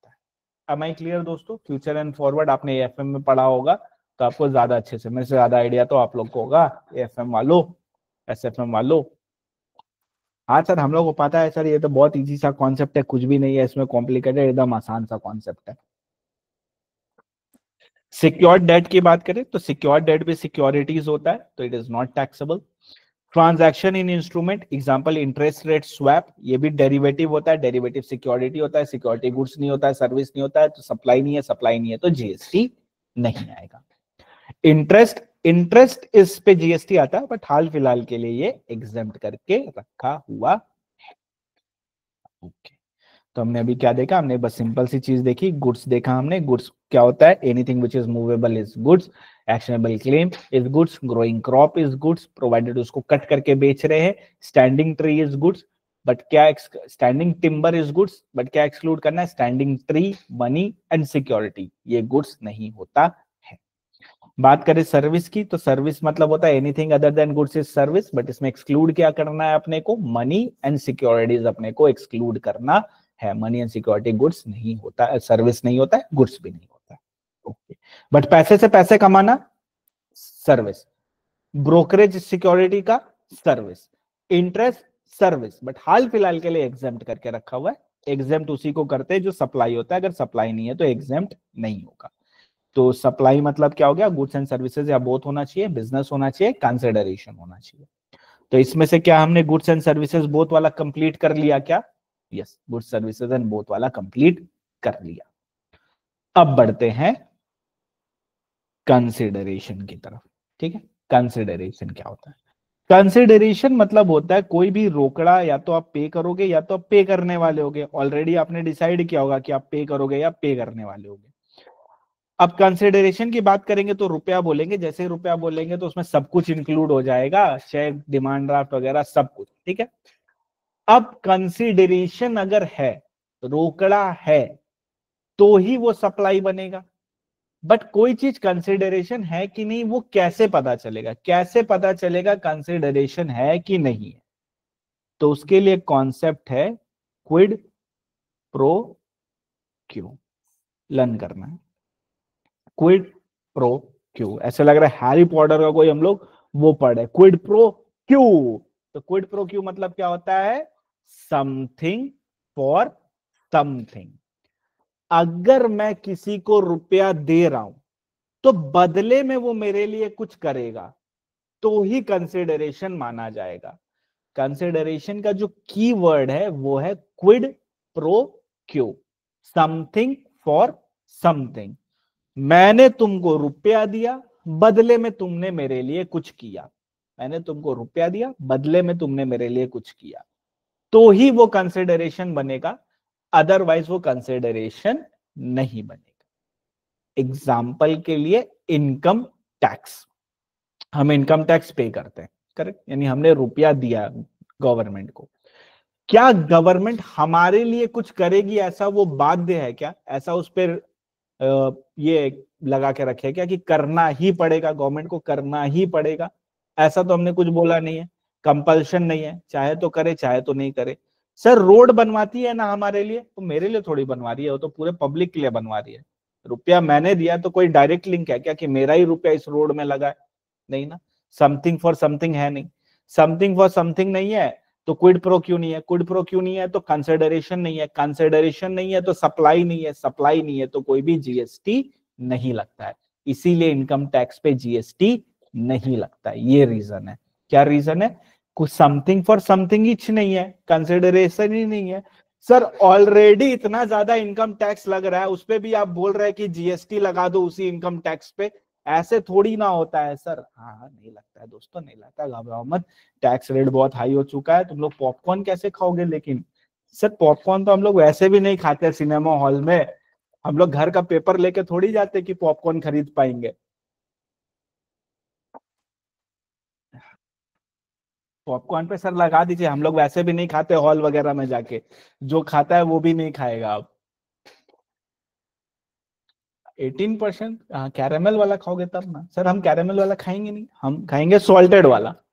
अरे तुम खाओ ही मत, तुम बैग में छुपा के लेके जाओ, ठीक है, कुरकुरे का पैकेट वो खाओ आराम से। ऐसा मैं बोल नहीं रहा हूं, बट ऐसा तुम कर सकते हो। Kwid pro Q, something for something होना चाहिए। चलिए एग्जाम्पल के जरिए समझते। मिस्टर एमटी है, ठीक है, मिस्टर एमटी ने रुपया दिया एक चैरिटेबल ऑर्गेनाइजेशन को। एमटी ने रुपया दिया चैरिटेबल ऑर्गेनाइजेशन को, उस चैरिटेबल ऑर्गेनाइजेशन ने गरीबों की मदद करी। अब अगर मैंने चैरिटेबल ऑर्गेनाइजेशन में डोनेशन दिया तो क्या वो रिस्पॉन्सिबल हो गया, क्या उस पर यह बाध्य हो गया कि उसको करना ही पड़ेगा कुछ ना कुछ? नहीं, चाहे तो करे चाहे तो नहीं करे। और अगर कर भी रहा है तो क्या कोई डायरेक्ट लिंक है क्या मेरा मनी का? यानी इसने गरीब को अगर रुपया दिया तो मेरा कुछ प्रॉफिट हो गया क्या, मेरा कुछ भला हो गया क्या? हाँ सर आपको दुआ मिला, अरे दुआ मिला नहीं, यहाँ पे अपने दुआ वाली बात नहीं कर रहे, वो अपने स्पिरिचुअल वर्ल्ड में करेंगे। यहाँ पे कोई फायदा हुआ क्या मटेरियलिस्टिक वर्ल्ड में? द आंसर इज नो, कोई फायदा नहीं हुआ। तो क्या यहाँ पे समथिंग फॉर समथिंग है क्या? The answer is no. Something for something नहीं है तो क्या कंसिडरेशन है क्या? The answer is no. Consideration नहीं है तो सप्लाई नहीं है, सप्लाई नहीं है तो जीएसटी नहीं आएगा। तो अगर मैं एक डोनेशन करता हूं चैरिटेबल ट्रस्ट को, तो वो रुपया कहां यूज होगा मेरे को नहीं पता है, उससे मेरा कोई डायरेक्ट बेनिफिट भी नहीं हो रहा है, तो इस सिनेरियो में कंसिडरेशन ही नहीं बनेगा। क्यों? Because something for something he available नहीं, और कंसिडरेशन ही नहीं है तो सप्लाई नहीं है, सप्लाई नहीं है तो कोई भी जीएसटी नहीं लगेगी। इस वाले एग्जांपल में किसी को कोई डाउट है? नहीं, पूरा लिंक है, पूरा लिंक में चल रहा है सब कुछ। अब ध्यान से इस एग्जांपल को देखना। मिस्टर एमटी ने डोनेशन किया एक चैरिटेबल ट्रस्ट को, उस चैरिटेबल ट्रस्ट ने एक चैरिटी ऑर्गेनाइज करा, चैरिटी फंक्शन ऑर्गेनाइज करा, वहां पे क्लोथ्स दे रहे, गरीबों को क्लोथ्स दे रहे, गरीबों को खाना दे रहे, सब कुछ दे रहे। बट उस चैरिटी हॉल, जिस हॉल में वो चैरिटी फंक्शन हो रहा था, वहां पे एक बैनर लगा हुआ था, और उस बैनर में लिखा था donated by mister MT proprietor MT and associate. अब क्या मेरे को कुछ बेनिफिट मिल गया क्या? हाँ सर, एक बेनिफिट मिला, क्या? प्रचार का, प्रचार की बेनिफिट मिल गया, एडवर्टीजमेंट की बेनिफिट, प्रमोशन की मिल गई। अब एक गरीब आ रहा है वहां पे, आया आया, क्लोथ्स उठाया, क्लोथ्स उठाया, देखा, ओहो एमटीएन एसोसिएट, ऑडिट इसी से करवाऊंगा। है सर, वो ऑडिट करवाएगा? अरे वो तुमसे ज्यादा कमाता है, वो लोग ऑडिट करवा सकते हैं, ठीक है, तो फिर वो ऑडिट करवाने आ जाएगा। तो क्या यहाँ पे समथिंग फॉर समथिंग हो गया क्या? हाँ, समथिंग फॉर समथिंग हो गया। तो क्या सप्लाई हो गई क्या? अभी नहीं, अभी स्टेप बाकी है। क्या? पहली चीज, क्या मैंने इसको रोकड़ा दिया? हाँ। क्या समथिंग फॉर समथिंग है? यस। तो क्या कंसिडरेशन है? Yes, consideration is satisfied. दूसरी, चैरिटेबल ट्रस्ट ने मेरा बैनर उधर लगाया है, ठीक है, मेरा बैनर लगाया, उससे उसने मेरे को क्या दिया? एडवर्टीजमेंट। फुल फॉर्म क्या है? Advertisement service. क्या बोलते हैं हम? एडवर्टीजमेंट सर्विस प्रोवाइड की उसने मेरे को। तो क्या मेरे को सर्विस मिला है क्या? हाँ, मेरे को सर्विस मिला है। मैंने रोकड़ा दिया, समथिंग फॉर समथिंग था, मेरा प्रचार हुआ, मेरे को सर्विस मिली है। क्या मेरा बिजनेस का प्रचार हुआ है क्या? क्या बिजनेस का प्रचार हुआ? यस। क्या तीनों कंडीशन सेटिस्फाइड हो गई? Consideration, service, business. अब बनेगा ये सप्लाई, अब लगेगा इसमें जीएसटी। कभी भी एक कंडीशन पे अपने नहीं बोलेंगे जीएसटी लगेगा, एक कंडीशन ब्रीच होने पे सप्लाई नहीं बनेगा, बट तीनों सेटिस्फाइड होने पे ही सप्लाई बनेगा, ठीक है। तो सेटिस्फाइड तीनों करना है अगर सप्लाई बनना है तो कंसिडरेशन है, सर्विस है, बिजनेस है, सप्लाई बन गया। कैसे बन गया? बिकॉज यहां पे मेरा बिजनेस का प्रचार हो गया, प्रमोशन हो गया, ठीक है।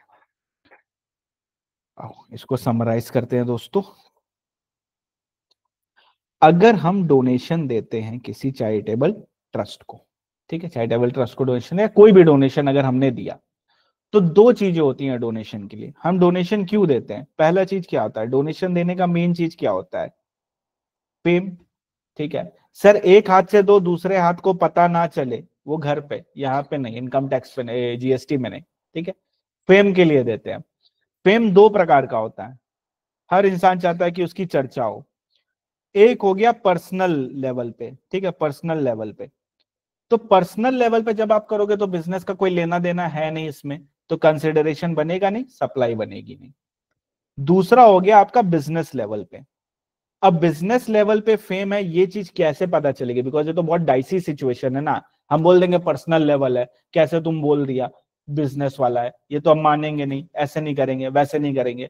तो गवर्नमेंट ने एक सिंपल सी बात बोली, बिजनेस है कि नहीं ये पता करना थोड़ा मुश्किल है, पर्सनल है कि नहीं ये पता करना आसान है। तो गवर्नमेंट ने तीन कंडीशन बोल दी। पहली कंडीशन, तुम जो डोनेशन दे रहे हो वो डोनेशन दे रहे हो टू चैरिटेबल ट्रस्ट, एक चैरिटेबल ट्रस्ट को डोनेशन दे रहे हो। दूसरी चीज, फिलैंथ्रोपिक उसका पर्पस होना चाहिए। फिलैंथ्रोपिक मतलब हम कॉमर्शियल एडवर्टीजमेंट नहीं कर रहे हैं। हम क्या कर रहे हैं?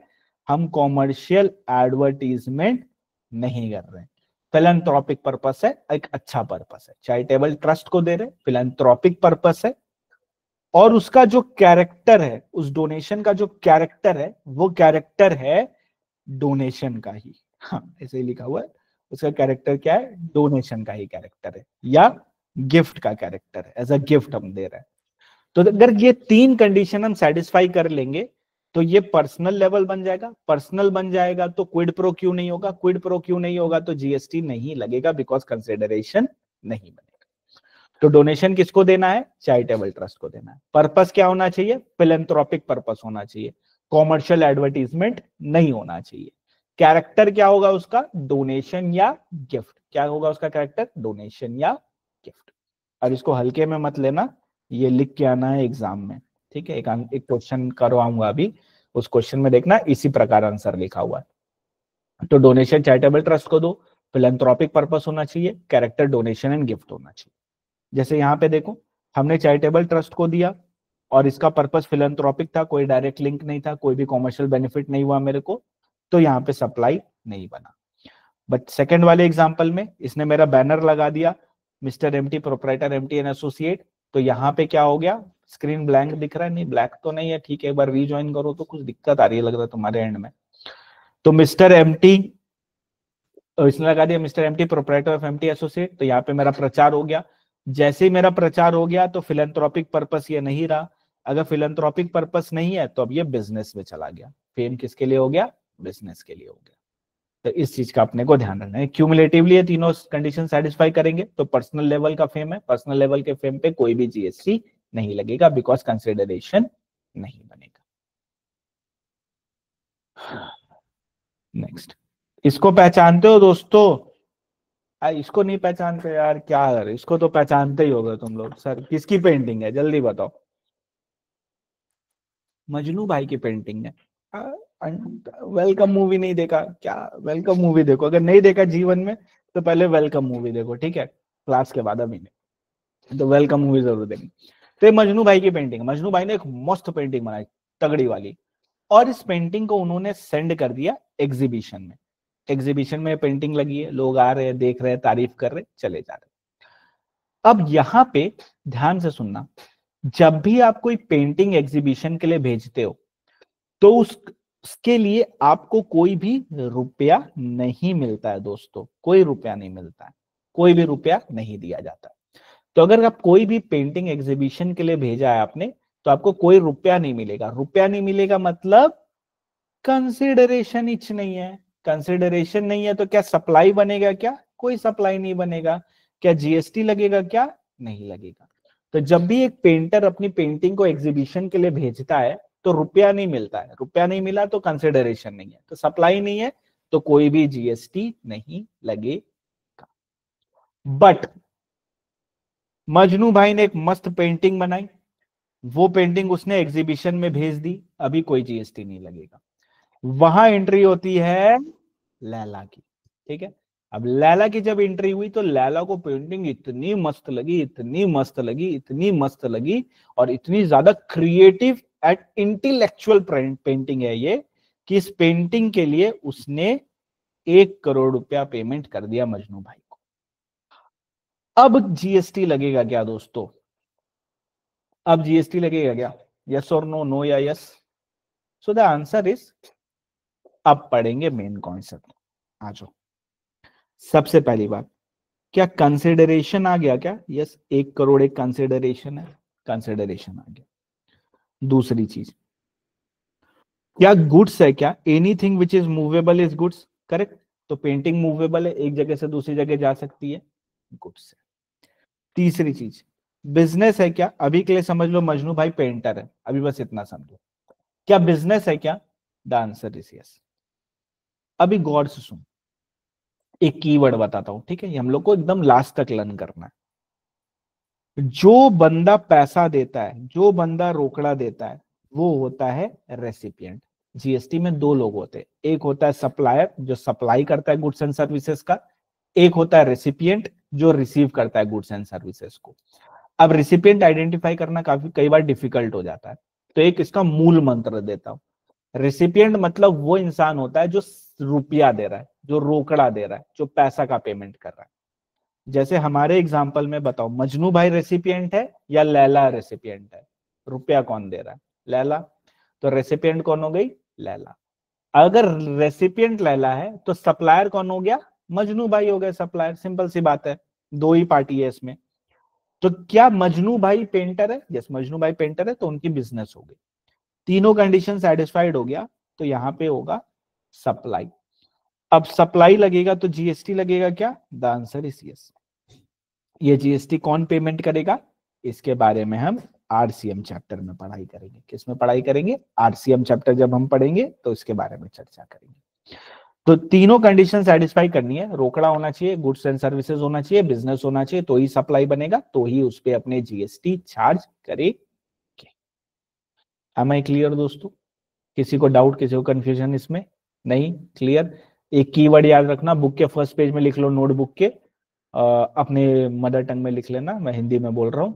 जो बंदा पैसा देता है वो रेसिपिएंट होता है, जो बंदा रोकड़ा देता है वही रेसिपिएंट होता है। इसको अपने हिसाब से अपनी लैंग्वेज में बुक के फ्रंट पेज में लिख लेना। ठीक, रीड कर ले इसको। पेज नंबर है मेरा 12, page number 12, point number 7, consideration. Consideration मतलब क्या होता है? कोई भी पेमेंट या तो कर दिए या तो करने वाले। डेफिनेशन लर्न करने का तरीका बता रहा हूं दोस्तों, आपको इनकम टैक्स में काम आएगा, जीएसटी में काम आएगा, ऑडिट में काम आएगा, एफआरएसएफएम में अगर कोई डेफिनेशन होगा तो वहां पे काम आएगा। हर डेफिनेशन को तोड़ के अपनी मदर टंग में पढ़ो विथ क्वेश्चन। जब आप क्वेश्चन रेस करने लगोगे किसी भी डेफिनेशन में तो आपको वो डेफिनेशन लर्न हो जाएगी। अब कंसिडरेशन के तरह एक एग्जांपल के जरिए मैं तुमको ये चीज सिखाता हूं। ठीक है, कंसिडरेशन मतलब क्या? कोई भी पेमेंट या तो कर दियो या तो करने वाले हो, यानी any payment made or to be made. क्यों करना है पेमेंट या क्या चीज में करना है पेमेंट? या तो मनी में या तो अदरवाइज, या तो रोकड़े में दोगे या तो अदरवाइज दोगे। अब किस लिए पेमेंट कर रहे हैं? तो पहला क्वेश्चन हमने पूछा कंसिडरेशन क्या है, कैसे पेमेंट कर रहे हैं। तीसरा क्वेश्चन हम पूछ रहे किस लिए कर रहे हैं, in respect of, in response to, या for inducement of supply of goods services or both. यानी हम सप्लाई किए गुड्स एंड सर्विसेज या बोथ का, इसीलिए हम पेमेंट कर रहे हैं मनी में या अदरवाइज में। And monetary value of any act and forbearance, ये अभी पेंडिंग रहेगा, इसको जो एक सर्क्यूलर है वो पढ़ेंगे ना, वहां पे कवर करेंगे। तो अभी के लिए कंसिडरेशन मतलब क्या होता है? Any payment made or to be made. कैसे? In money or otherwise. किस लिए? In respect of, in response to, for inducement of supply of goods services or, या monetary value of any act and forbearances, ये अभी pending रहेगा। ठीक है, एक बार रीड करो। चलो इसको देखो, अभी तुमको ये डेफिनेशन लर्न हो जाएगी, दिक्कत नहीं आएगी इसमें। रीड करो स्क्रीन पे।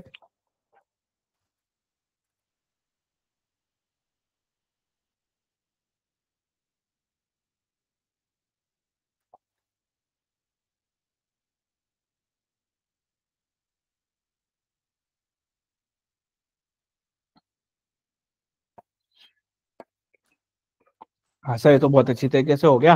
कंसेशन मतलब कोई भी पेमेंट या तो कर दें या तो करने वाले, या तो मनी में या तो otherwise, in respect of, in response to, for inducement of supply of good services or both, या monetary value of any act and forbearance. ये हो गया डेफिनेशन कंसिडरेशन का। बट डेफिनेशन से थोड़ी समझ में आएगा, इधर आ जाओ। Donation receive by charitable institution without quid pro Q.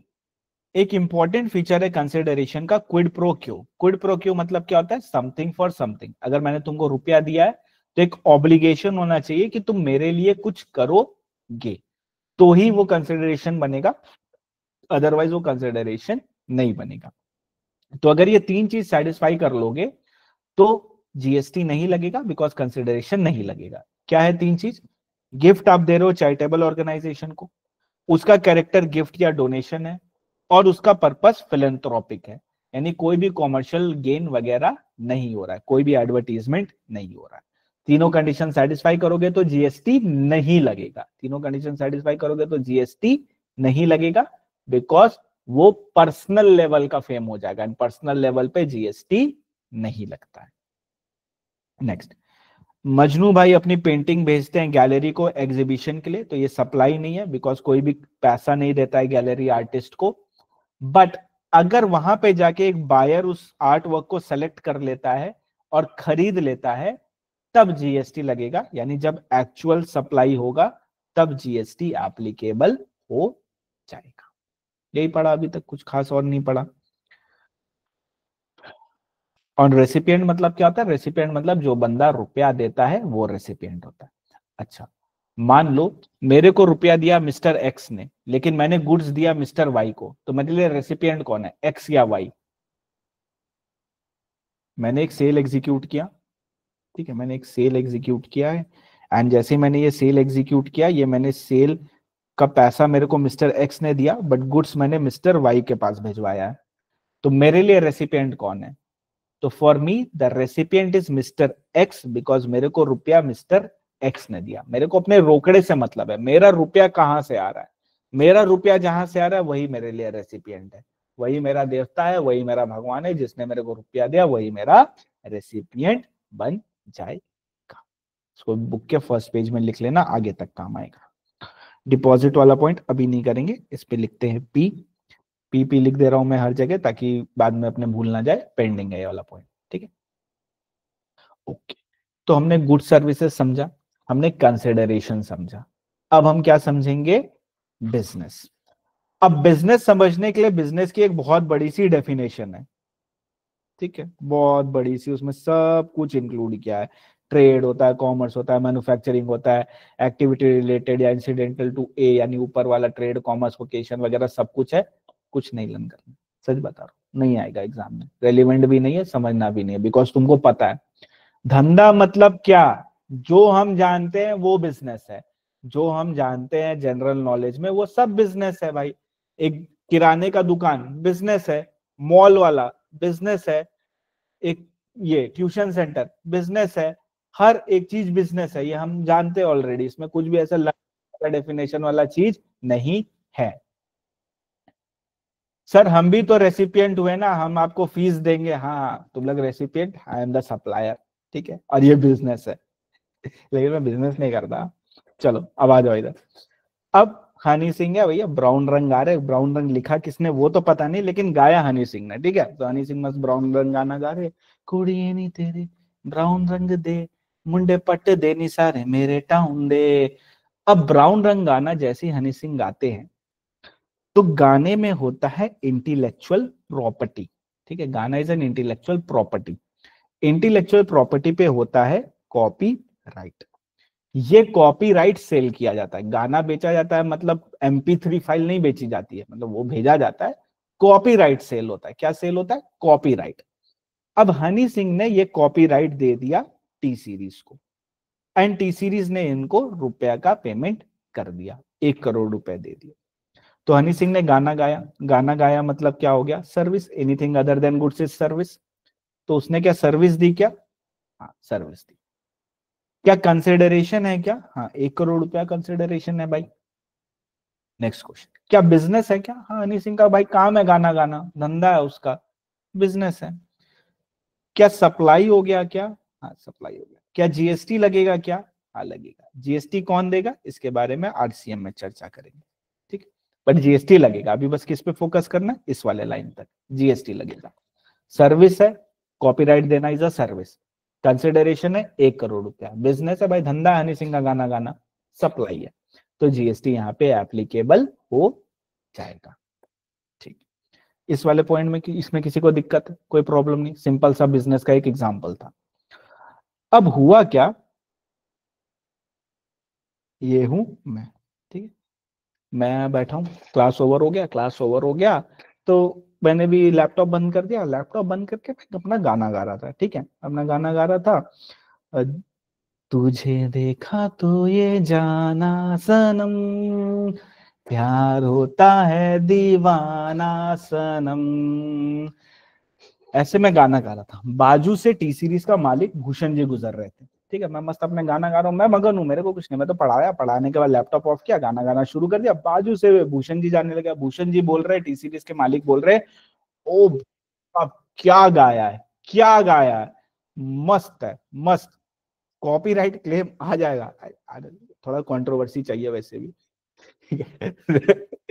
तो मैंने मस्त गाना गाया, बहुत तगड़ा मैंने गाना गाया, गाना उसको बहुत पसंद आया। जैसे ही उसको पसंद आया उसने बोला एक काम करिए मयंक जी, ये गाना आप हमारे स्टूडियो में आके गाइए।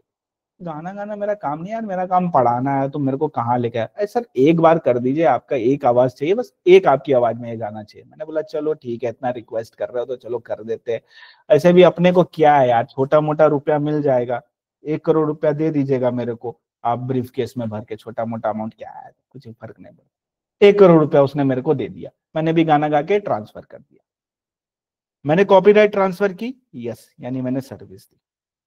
कंसिडरेशन है, हाँ टी सीरीज ने मेरे को 1 करोड़ रुपया दिया consideration. Now my question is, क्या बिजनेस है, क्या, अब बिजनेस मतलब तो जो हम जानते हैं वो होता है, मेरा बिजनेस पढ़ाना है, मेरा बिजनेस तो गाना गाना है ही नहीं, तो इस सिनेरियो में क्या बिजनेस बनेगा, क्या, बिकॉज अगर बिजनेस नहीं बनेगा तो जीएसटी नहीं लगेगा। तो याद रखना, बिजनेस मतलब जो हम जानते हैं वो तो है ही, जो हमें पता है, मॉल हो गया, शॉप हो गया, किराने का दुकान हो गया, वो तो है ही, बिजनेस में जीएसटी में जो सबसे इंपॉर्टेंट चीज है वो है फ्रीक्वेंसी, कॉन्टिन्यूटी मैटर नहीं करता है। अगर एक बार भी किया तो भी वो बिजनेस बन जाएगा। तो फ्रीक्वेंसी, क्वांटिन्यूटी, रेगुलरिटी डजेंट मैटर। रोज कर रहे हो, कभी कभार कर रहे हो, एक दो बार कर रहे हो, साल में एक बार कर रहे हो, जीवन में एक बार कर रहे हो, कोई फर्क नहीं पड़ता है। कंटिन्यूटी, फ्रीक्वेंसी, रेगुलरिटी मैटर नहीं करती है। एक बार भी किया ना, जाएगा गाए गाए, तू गाए गाए, एक बार भी तू गाए तो वो बिजनेस बन जाए। अरे क्या क्या मस्त बनाया मैंने। तो इस सिनेरियो में बिजनेस हो गया। तो frequency, regularity and continuity doesn't matter. ये बिजनेस हो गया। जैसे ये बिजनेस हो गया तो यहाँ पे जीएसटी लग जाएगा, बिकॉज ये सप्लाई बन जाएगा। क्लियर? तो बिजनेस मतलब क्या हो गया, जो हम जानते हैं वो तो है ही, but frequency, regularity and continuity matter नहीं करता है। But there is a thin line of difference between business and personal. ये केस टू केस सिनेरियो पे डिपेंड करता है। अब मान लो मेरे पास एक कार है, एक पर्सनल कार है, ऑफिस की कार नहीं है, ऑफिस की कार अलग है, ये मेरी पर्सनल कार है, थार है मेरे पास। इस थार को मैं सेकंड हैंड बेच देता हूं। अब ये जो मैंने थार को सेकंड हैंड बेचा है, यहां पे वो कॉन्सेप्ट मत लगाना रेगुलरिटी, कंटिन्यूटी, फ्रीक्वेंसी वाला, बिकॉज ये हो गया पर्सनल। तो there is a thin line of difference between personal and business. वो केस टू केस पढ़ के तुमको समझना पड़ेगा। अगर कोई पर्सनल कार मैंने बेचा है तो ये बिजनेस नहीं बनेगा एंड ये सप्लाई नहीं बनेगी एंड इस पे कोई भी जीएसटी नहीं आएगा। तो ये पर्सनल कोई चीज है कि नहीं, वो केस टू केस पढ़ के अपने को समझना पड़ेगा। तो बिजनेस नहीं बनेगा अगर वो पर्सनल है तो। लाइक पर्सनल गोल्ड मैंने बेच दिया जाके मार्केट में, तो वो पर्सनल है, वो बिजनेस नहीं है। वहां पे फ्रीक्वेंसी, रेगुलरिटी, कंटिन्यूटी वाला कॉन्सेप्ट नहीं इंसर्ट करेंगे अपने। ओके, तो रीड कर ले आपसे। बिजनेस बिजनेस बिजनेस कितने, ये रहा पेज नंबर 12 में। बिजनेस जो हम जानते हैं वो तो है ही, उसके अलावा बिजनेस इंक्लूड वोकेशन। एक फेमस एक्टर पेंटिंग स्टार्ट कर दिया और उस पेंटिंग को उसने बेच दिया, क्या ये भी बिजनेस है? द आंसर इज यस, ये भी बिजनेस है, because frequency, volume, continuity, regularity matter नहीं करता है। एक बार भी किया तो भी बिजनेस। बट पर्सनल यूज की चीजें अगर हमने बेच रहे हैं तो there is a thin line of difference between personal and business. अगर पर्सनल चीजें बेचोगे तो वो बिजनेस नहीं है, वो सप्लाई नहीं बनेगा। क्लियर दोस्तों? यहां तक कोई कंफ्यूजन, कोई डाउट, कोई समस्या? ओके,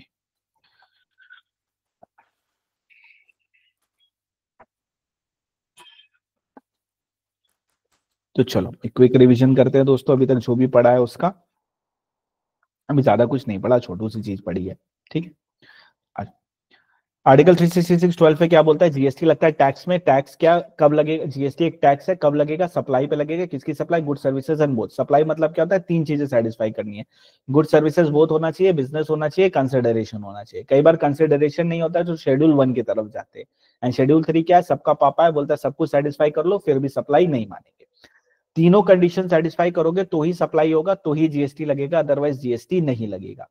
गुड्स एंड सर्विसेज की बात कर ले तो गुड्स मतलब क्या होता है? Anything which is movable is goods, and service मतलब anything other than goods is service. Anything which is movable is goods. And actionable claim भी गुड्स होता है, स्टैंडिंग टिम्बर भी गुड्स होता है, बट स्टैंडिंग ट्री नहीं होता है। ग्रोइंग क्रॉप्स वगैरह भी तुम्हारा गुड्स की डेफिनेशन में आता है। गुड्स एंड सर्विसेज दोनों की डेफिनेशन में हम किसको एक्सक्लूड करते हैं? सिक्योरिटीज को एक्सक्लूड करते हैं और मनी को एक्सक्लूड करते हैं। बट पैसे से पैसे कमा रहे हो, जीएसटी लग जाएगा। सिक्योरिटी पे ब्रोकरेज वगैरह, उस पर जीएसटी लग जाएगा। बात करते हैं कंसिडरेशन। कंसिडरेशन में मेन चीज क्या होनी चाहिए? Kwid pro Q. मैंने रुपया दिया, तुम्हारे ऊपर ऑब्लिगेशन होना चाहिए। अगर नहीं है तो क्विड प्रो क्यू नहीं होगा। डोनेशन के केस में तीन चीजों का ध्यान रखना है। फिलैंथ्रोपिक पर्पस, कैरेक्टर उसका डोनेशन होना चाहिए, एंड चैरिटेबल ट्रस्ट को देना है।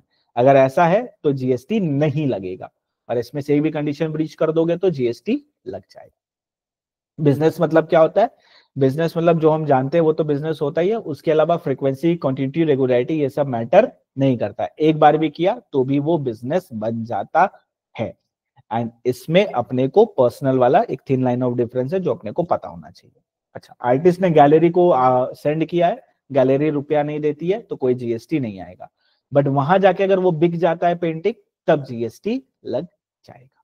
इतना ही पढ़ा, अभी तो कुछ खास पढ़ा नहीं। एक कंपाइलर का क्वेश्चन करते हैं, ठीक है, देखते हैं क्वेश्चन किस प्रकार के आते हैं एग्जाम में हमारे।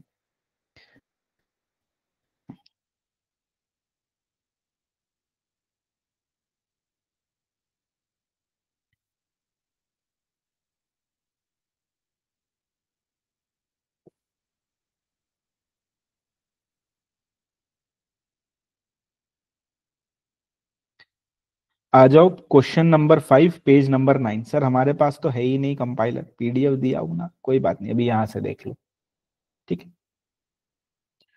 रुद्राक्ष Kapoor, owner of Rudraksh publishing house, Ghaziabad UP, donated some money to Divya Prakash charitable trust. तो रुद्राक्ष कपूर ने चैरिटेबल ट्रस्ट को कुछ रुपया डोनेट किया in the memory of his late father. The Divya Prakash Charitable Trust constructed a room in the school run by it from such donation and wrote donated by Rudraksh Kapoor in the memory of his father on the door of the room so constructed. Examine whether money donated by Rudraksh Kapoor is liable to GST or not. Answer read नहीं करोगे, ऐसे ही बताओ, liable होगा क्या GST के लिए? तो GST में लाइबिलिटी नहीं होने के लिए 3 कंडीशन थी, ठीक है। पहला कंडीशन क्या था? डोनेशन देना है चैरिटेबल ट्रस्ट को, क्या दिया है क्या? हाँ दिया है। कैरेक्टर डोनेशन है क्या? हाँ एज अ डोनेशन दिया गया है। क्या फिलेंथ्रोपिक पर्पस है? फिलेंथ्रोपिक पर्पस मतलब कॉमर्शियल एडवर्टीजमेंट नहीं होना चाहिए। सर उसने लिखा है ना रुद्राक्ष कपूर ने दिया, अब रुद्राक्ष कपूर कौन है कोई थोड़ी जानता है कि प्रोपराइटर है X and Y Z associate का, या पार्टनर है इस फर्म में, या डायरेक्टर है इस कंपनी का, कोई जानता थोड़ी है। उसने तो बस एक जनरल टर्म में लिखवाया कि donated by Rudraksh Kapoor in the memory of his father. क्या इससे कोई कॉमर्शियल एडवर्टीजमेंट हो रहा है क्या रुद्राक्ष पब्लिशिंग हाउस का? द आंसर इज नो, कोई भी कॉमर्शियल एडवर्टीजमेंट थोड़ी ना हो रहा है, तो यहां पे कोई भी जीएसटी एप्लीकेबल नहीं होगा, बिकॉज कंसिडरेशन नहीं है, कंसिडरेशन नहीं है तो कोई भी जीएसटी नहीं लगेगा। बट अगर उसके गेट पे ऐसा लिखवा देते कि donated by Rudraksh publishing house Ghaziabad UP, अब बताओ अब जीएसटी लग जाएगा क्या? सोचो सोचो सोचो। The answer is yes. Y?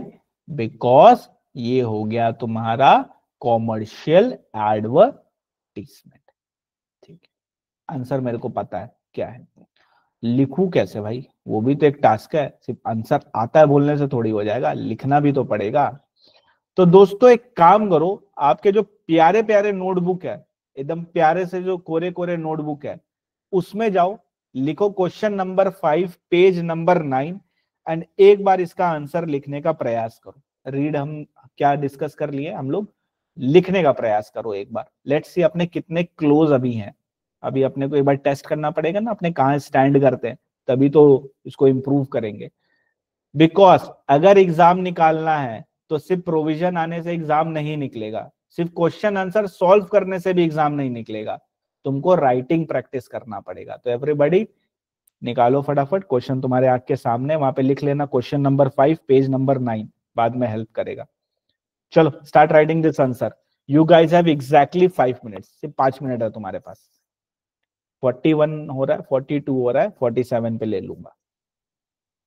वो 3 पॉइंट याद रखना, वो 3 पॉइंट सबसे ज्यादा इंपॉर्टेंट है, एक क्विड प्रो क्यू वाला पॉइंट, और एक हो गया वो 3 पॉइंट डोनेशन, कैरेक्टर उसका डोनेशन होना चाहिए, फिलंथ्रोपिक पर्पस होना चाहिए एंड चैरिटेबल ट्रस्ट को डोनेट करना है। ये 3 पॉइंट जरूर आंसर में लिखना। चलो स्टार्ट, घबराओ नहीं, ट्राई करो लिखने का कोशिश करो।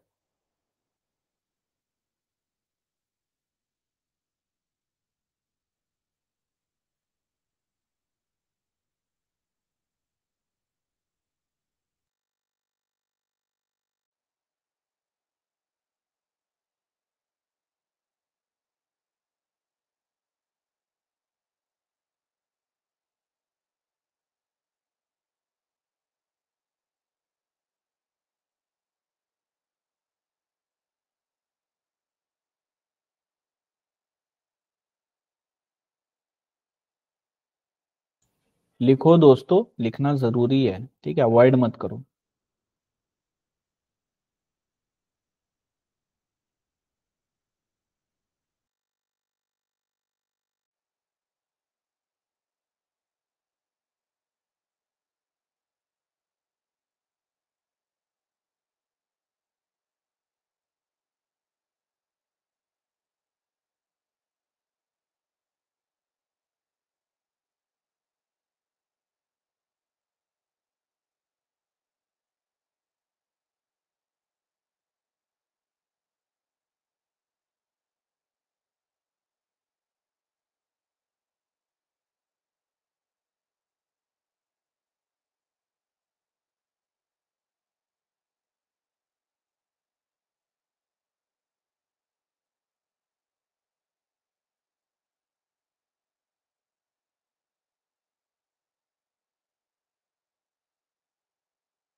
चलो डन डन डन, स्टॉप दोस्तों।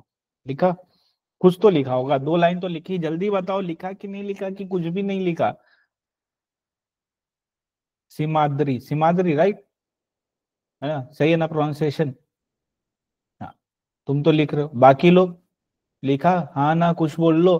अरे सर, हम लोग तो बिस्किट खाने चले गए थे, जैसे ही आप बोले कि लिखना है, हम लोग बिस्किट खाने चले गए, हम लोग चाय वाय पी रहे थे आराम से मस्ती से। तो चाय चाय पीना है तुमको, तुम थोड़ा सा पेन का रिफिल खर्च कर लो दोस्तों, ठीक है।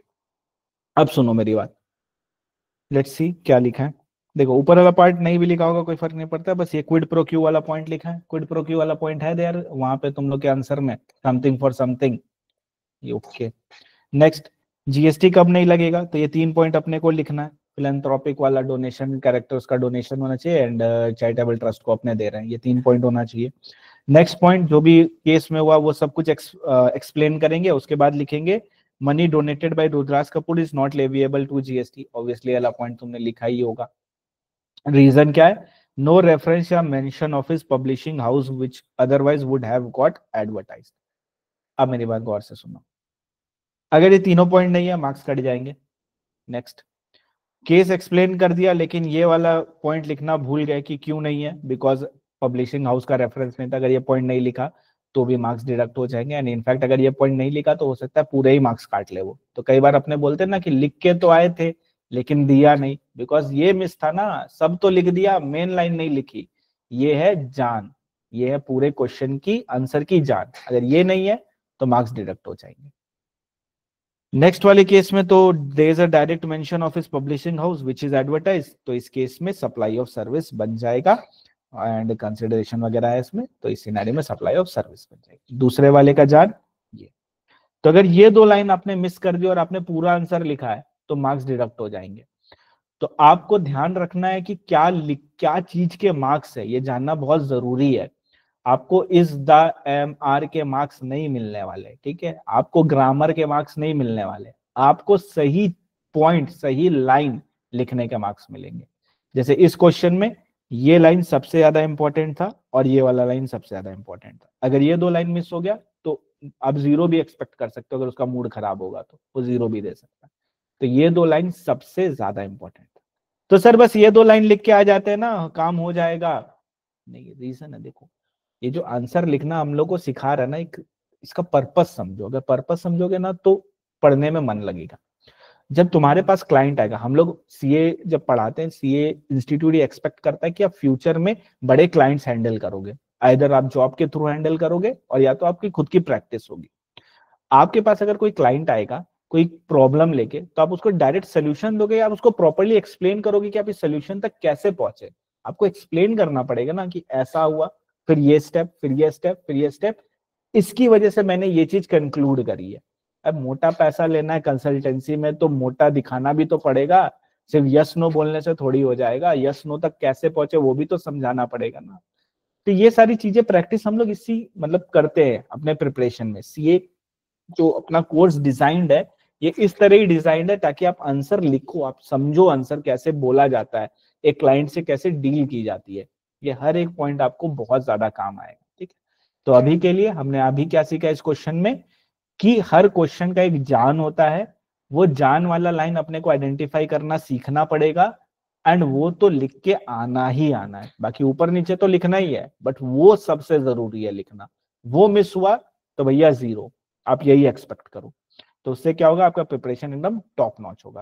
यार आज तो पहला ही दिन था, बहुत लोग ना तो दो लाइन के ऊपर भी नहीं लिख पाए होगे, नॉर्मल है।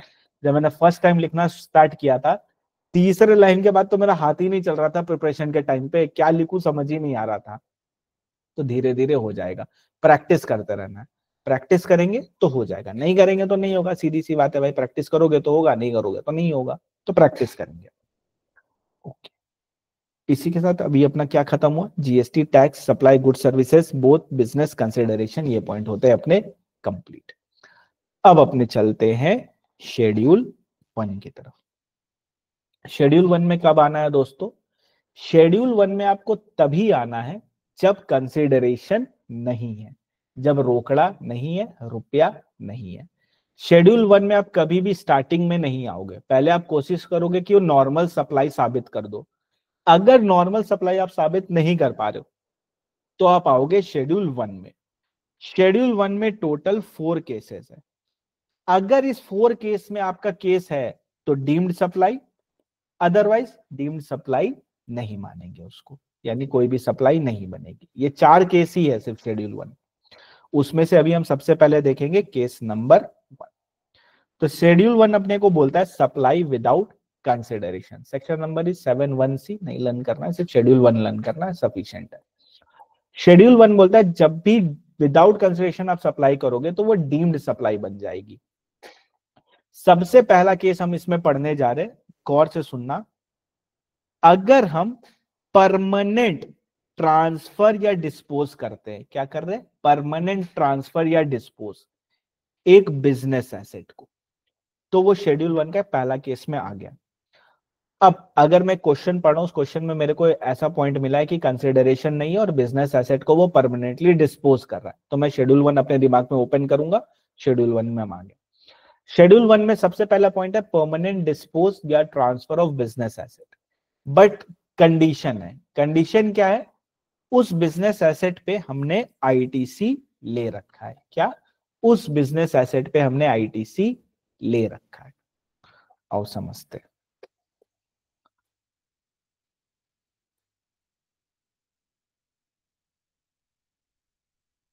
मेरा बिजनेस का एक फिक्स्ड एसेट है, ठीक है, 100 रुपए में मैंने इस फिक्स्ड एसेट को खरीदा था, 18% जीएसटी का रेट था। क्या हुआ होगा, बैलेंस शीट में फिक्स्ड एसेट में मेरा गया होगा 100, करेक्ट, और मेरा करंट एसेट में आई इनपुट गया होगा जीएसटी का 18, करेक्ट, ये एंट्री मैंने पास करी होगी। अब ये इनपुट को क्या मैं सेट ऑफ कर सकता हूं जब भी मैं कोई भी सामान बेचूंगा उससे? हाँ, बिकॉज जीएसटी में अब हम किसी का भी किसी से सेट ऑफ कर सकते हैं, कोई दिक्कत नहीं, तो इसको मैं सेट ऑफ कर लूंगा। तो क्या मैंने क्रेडिट ले लिया क्या इनपुट का? यस, मैंने ले लिया। अब क्या हुआ, मैंने इस फिक्स्ड एसेट को 40 रुपए में स्क्रैप कर दिया, 40 रुपीज में मैंने स्क्रैप कर दिया। क्या ये शेड्यूल 1 में फॉल करेगा क्या दोस्तों? सोचो सोचो, थोड़ा दिमाग लगाओ, क्या शेड्यूल 1 में फॉल करेगा? तो द आंसर इज नहीं फॉल करेगा। क्यों नहीं फॉल करेगा? बिकॉज तुमको रोकड़ा मिला है ना, रुपया मिला है ना, रुपया मिला है मतलब कंसिडरेशन है, और जब तक कंसिडरेशन है तो शेड्यूल 1 में आना ही नहीं है अपने को। शेड्यूल 1 में तभी आएंगे जब कंसिडरेशन नहीं होगा। तो यहाँ पे क्या कंसिडरेशन है? हाँ, 40 रुपए मेरे को मिले। क्या बिजनेस है? हाँ, बिजनेस एसेट बेच रहा हूं। क्या गुड्स है? हाँ, गुड्स है ना भाई, anything which is movable is goods, तो इसको बेच रहा हूं। ये हो गया मेरा नॉर्मल सप्लाई। ये डीम्ड सप्लाई नहीं है, शेड्यूल 1 में आना ही नहीं है अपने को, ये नॉर्मल सप्लाई है जो अभी तक हम पढ़ते हुए आ रहे हैं। बट अगर मैं इसको नील स्क्रैप कर दूं, यानी फेंक दूं, इसको मैंने फेंक दिया, अब क्या शेड्यूल 1 में आऊंगा क्या मैं? यस, अब शेड्यूल 1 एक्टिवेट होगा। शेड्यूल 1 एक्टिवेट हुआ मेरे माइंड में, उसमें से 4 पॉइंट में ये कौन से पॉइंट में पड़ेगा? बिजनेस एसेट वाले पॉइंट में। बिजनेस एसेट वाले पॉइंट में क्या था कि एक बिजनेस एसेट है, तुम उसको परमानेंटली डिस्पोज कर रहे हो और तुमने उसमें आईटीसी ले रखी है, तो ये बन जाएगा डीम्ड सप्लाई अंडर शेड्यूल 1 और इस पे लग जाएगी जीएसटी, इस पे अपने जीएसटी चार्ज कर दें। अब देखो इस एग्जांपल में क्या मैंने 18 का क्रेडिट ले लिया है? 18 का क्रेडिट ले लिया, इसको मैं क्या परमानेंटली फेंक रहा हूं? हाँ, परमानेंटली डिस्पोज कर रहा हूं। क्या बिजनेस एसेट है क्या? हाँ, बिजनेस एसेट है। तीनों कंडीशन सेटिस्फाइड हो गई? यस, तो ये बन जाएगा डीम्ड सप्लाई और इस पे जीएसटी लग जाएगा। क्लियर? तो शेड्यूल 1 में कब आना है दोस्तों? ऑलवेज तभी आना है जब कंसिडरेशन नहीं होगा। अगर कंसिडरेशन है, रोकड़ा है, रुपया है, तो शेड्यूल 1 में जाने की जरूरत ही नहीं है अपने को। ओके, यस सर, समझ गए, वेरी गुड। अब आते हैं सबसे इंपॉर्टेंट, सबसे ज्यादा क्वेश्चन सेकंड वाले से पूछा जाता है, ठीक है, यहाँ पे कुछ कुछ चीजें लर्न भी करनी है।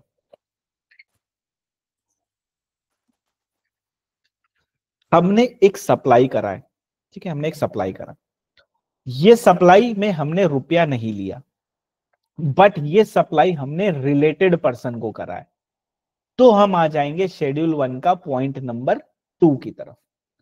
पॉइंट नंबर 2 बोलता है कि अगर आपने एक रिलेटेड पर्सन या डिस्टिंक्ट पर्सन को सप्लाई करी है गुड्स एंड सर्विसेज की, बिजनेस के दौरान करी है, तो ये डीम्ड सप्लाई बन जाएगा, इवन दो कोई कंसिडरेशन नहीं है। कंसिडरेशन है तब तो नॉर्मल सप्लाई है, बट अगर कंसिडरेशन नहीं है तो 3 कंडीशन फुलफिल करनी है दोस्तों। क्या है 3 कंडीशन?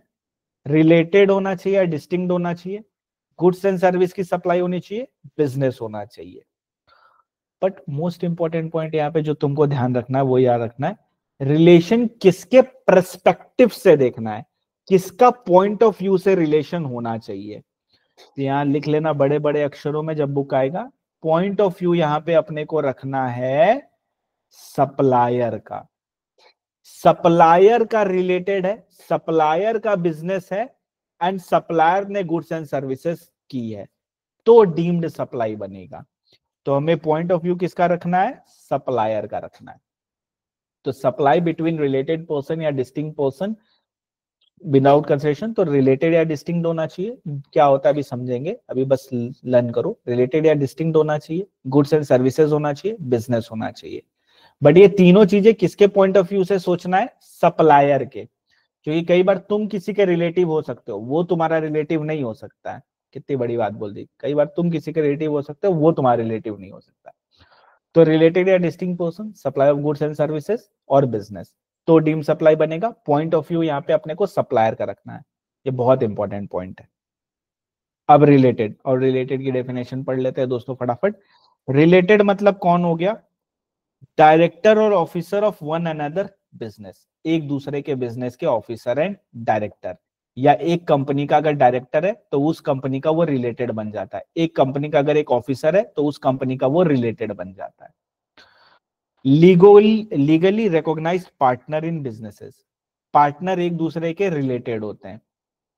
एम्प्लॉयर एंड एम्प्लॉय, यहाँ पे लिख लो शेड्यूल 3, इसको शेड्यूल 3 में और पढ़ेंगे अपने, ठीक है। Employer and employee, one of them directly और इनडायरेक्टली कंट्रोल द अदर, यानी एक पर्सन दूसरे पर्सन को कंट्रोल कर रहा है। अ थर्ड पर्सन डायरेक्टली और indirectly control both of them, मतलब एक थर्ड पर्सन है वो इन दोनों को कंट्रोल कर रहा है। तो ये तीनों क्या बन जाएंगे? एक दूसरे के रिलेटेड। या एनी पर्सन डायरेक्टली और इनडायरेक्टली ओन्स और कंट्रोल 25% और मोर ऑफ दी शेयर्स, 25% से ज्यादा शेयर होल्ड करके रखना है, तो शेयर होल्डर क्या बन जाएगा? रिलेटेड बन जाएगा। तो रिलेशन कौन होता है? Director and officer, partner, employer employee, या कोई डायरेक्टली कंट्रोल कर रहा है दूसरे को, या कोई थर्ड पर्सन मिलके दोनों को कंट्रोल कर रहा है, या वो लोग मिलके किसी थर्ड पर्सन को कंट्रोल कर रहे हैं, या 25% और मोर वोटिंग पावर है अगर किसी के पास, तो वो रिलेटेड बन जाएगा। अगर इनके साथ आप ट्रांजैक्शन करते हो एंड उस ट्रांजैक्शन में आप कंसिडरेशन नहीं है, तो भी वो डीम्ड सप्लाई मानी जाएगी, प्रोवाइडेड बिजनेस होना चाहिए and supply of goods and services होना चाहिए। इसको भूल मत जाना, ठीक है, ये कांस्टेंट रहेगा, इसको गलती से भी भूलना नहीं अपने को। तो रिलेटेड कौन हुआ? Director and officer, partner, employer employee, एक पर्सन दूसरे को कंट्रोल कर रहा है, दोनों मिलके किसी को कंट्रोल कर रहे हैं, या कोई थर्ड पर्सन मिलके दोनों को कंट्रोल कर रहा है, या 25% ऑफ द वोटिंग पावर। दोस्तों लर्न करते हैं, लर्न करते हैं, ठीक है, रेडी? अरे लर्न करते हैं इसको, ठीक है। डायरेक्टर है ऑफिसर, पार्टनर, एम्प्लॉयर एम्प्लॉय, हम किसी को कंट्रोल कर रहे हैं, हम दोनों लोग मिलके किसी को कंट्रोल कर रहे हैं, या कोई थर्ड पर्सन मिलके मेरे को कंट्रोल कर रहा है, या 25% और मोर वोटिंग पावर। तो director officer, partner, employer employee, हम किसी को कंट्रोल कर रहे हैं, या कोई थर्ड पर्सन हम दोनों लोग को कंट्रोल कर रहा है, या हम दोनों लोग मिलके किसी थर्ड पर्सन को कंट्रोल कर रहे हैं, या 25% और more of the voting power है मेरे पास, यानी शेयर्स है मेरे पास, तो हम बन जाएंगे रिलेटेड। एम आई क्लियर दोस्तों? एक और बार कम ऑन, अपने लर्न करना इंपॉर्टेंट चीज है, क्लास में सब कुछ करेंगे, बाहर के लिए नहीं रखना है। Director officer, partners, employer employee, हम किसी को कंट्रोल कर रहे हैं, कोई हम दोनों लोग को कंट्रोल कर रहा है, या हम दोनों मिलके किसी को कंट्रोल कर रहे हैं, या 25% ऑफ द मोर 25% और मोर वोटिंग पावर। रिलेटेड का डेफिनेशन ही ऐसा होता है दोस्तों, हर एक्ट में अलग अलग डेफिनेशन है। मेरे को लगता है रिलेटेड को एक ही साथ बना के एक कोड बना देना चाहिए, जैसे आईबीसी आया था वैसे रिलेटेड का एक कोड आ जाना चाहिए कि भैया रिलेटेड क्या क्या लेना है। इतना डेफिनेशन ना दिमाग खराब हो जाएगा। चलो अब एक इंपॉर्टेंट जिससे सबसे ज्यादा क्वेश्चन बनता है, members of same family are related. एक फैमिली के जो मेंबर्स होते हैं वो रिलेटेड होते हैं। अब फैमिली मतलब क्या होता है? फैमिली मतलब होता है अपने तो अपने होते हैं। तो फैमिली मतलब नीचे वाले, स्पाउस एंड चिल्ड्रन, ये तुम्हारे ऑलवेज रिलेटेड होंगे। Spouse and children always related होंगे, ऑलवेज। तो spouse and children will always be related, but your parents, grand parents, brother and sister, वो तुम्हारे रिलेटेड तभी माने जाएंगे अगर वो तुम पे मेनली या होली डिपेंडेंट है। अगर वो तुम पे डिपेंडेंट है, तुम्हारे पेरेंट्स, तुम्हारे ग्रैंड पेरेंट्स, तुम्हारे ब्रदर्स, तुम्हारे सिस्टर, तो ही वो तुम्हारे रिलेटेड माने जाएंगे। तो for spouse and children no condition, always related. For parents, grand parents, brother, sister, condition है। कंडीशन क्या है? होली और मेनली डिपेंडेंट होने चाहिए। अगर ये लोग तुम पे डिपेंडेंट है तो ही ये तुम्हारे रिलेटेड बनेंगे, अदरवाइज तुम्हारी फैमिली नहीं बनेगी। फैमिली नहीं बनेगा तो रिलेटेड नहीं बनेगा, रिलेटेड नहीं बनेगा तो शेड्यूल 1 में कवर नहीं होगा, शेड्यूल 1 में कवर नहीं होगा तो जीएसटी नहीं आएगी। एक लूप होल हम लोग सीखेंगे यहाँ पे जीएसटी में। लूप होल नहीं है, गवर्नमेंट जानबूझ के वो चीज डाली है वहां पे, उसके बारे में भी चर्चा करेंगे। तो फैमिली की definition, brother, sister, parents, grand parents अगर डिपेंडेंट है तो ही रिलेटेड माने जाएंगे। स्पाउस एंड चिल्ड्रन डिपेंडेंट हो, इंडिपेंडेंट हो, फर्क नहीं पड़ता है, ऑलवेज रिलेटेड होंगे। ठीक है, अब गौर से सुनो, देखो चीजें कैसे चेंज होती है, पॉइंट ऑफ व्यू क्यों इंपॉर्टेंट है। पॉइंट ऑफ व्यू अगर हम रखेंगे इसका, एमटी का, तो इसके लिए पेरेंट्स कब रिलेटेड माने जाएंगे? जब ये इस पे डिपेंडेंट होंगे। और इसका चिल्ड्रन कब रिलेटेड माना जाएगा? ऑलवेज। बट मान लो अगर धंधा चिल्ड्रन का है, तब एमटी रिलेटेड कब माना जाएगा? जब डिपेंडेंट होगा तब। इसीलिए पॉइंट ऑफ व्यू बहुत ज्यादा जरूरी है, किसके बारे में सोच रहे हो ये जानना बहुत ज्यादा जरूरी है। तो मेरे लिए मेरा बेटा ऑलवेज रिलेटेड, बट मेरे बेटे के लिए मैं रिलेटेड तभी माना जाऊंगा जब मैं डिपेंडेंट होऊंगा उस पे। तो ये बात है यहाँ पे, इसीलिए पॉइंट ऑफ व्यू वहां पे लिखवा दिया, सप्लायर का रखना है, नहीं तो गड़बड़ी हो जाएगी। गॉट इट, समझ गया। चलो समझ गया, तो आओ कुछ एमटी एग्जांपल करते हैं, मोस्ट इंपॉर्टेंट, सब ध्यान देंगे इसमें। अगर इधर उधर दिमाग चला गया तो इधर उधर से वापस लेके आ जाओ। रेडी? अच्छा, ये एलएमएस वगैरह और क्लास वगैरह ऐप में अपडेट कर देता हूँ, तो ऐप से देख लेना जिसको भी देखना रहेगा। ठीक है, क्लासेस का एक अलग सेक्शन बना है, एलएमएस का उसके नीचे सेक्शन बना हुआ है। Mister MT took consultancy service from his brother for ₹1 lakh। बताओ क्या डीम्ड सप्लाई है?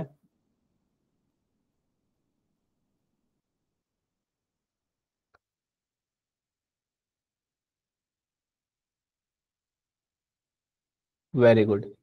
क्यों सर? रोकड़ा तो है ऑलरेडी, रुपया तो इन्वॉल्व है, सोचना ही क्यों है?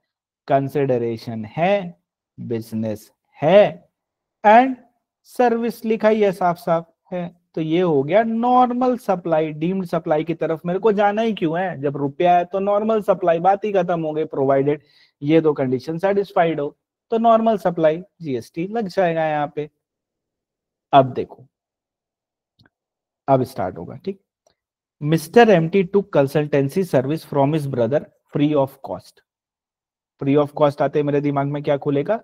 शेड्यूल 1। शेड्यूल 1 में मेरे दिमाग में क्या खुलेगा? Point number 2। पॉइंट नंबर 2 क्या बोलता है? रिलेटेड से होना चाहिए, गुड सर्विसेज होना चाहिए और बिजनेस के लिए होना चाहिए। ठीक है, एक एक करके देखते हैं। गुड सर्विसेज है क्या? हाँ, कंसल्टेंसी सर्विस है, सर्विस है। बिजनेस है क्या? हाँ जी, बिजनेस के लिए ले रहे कंसल्टेंसी सर्विस। रिलेटेड है क्या? तो अब देखो, पॉइंट ऑफ व्यू किसका रखना है यहाँ पे? सप्लायर का। यहाँ सप्लायर कौन है, ब्रदर या MT? Who is the supplier? Who is the supplier? कौन दे रहा है, कौन सर्विस दे रहा है? Mister MT took consultancy service from his brother. तो दे कौन रहा है? ब्रदर। तो सप्लायर कौन हुआ यहाँ पे? ब्रदर।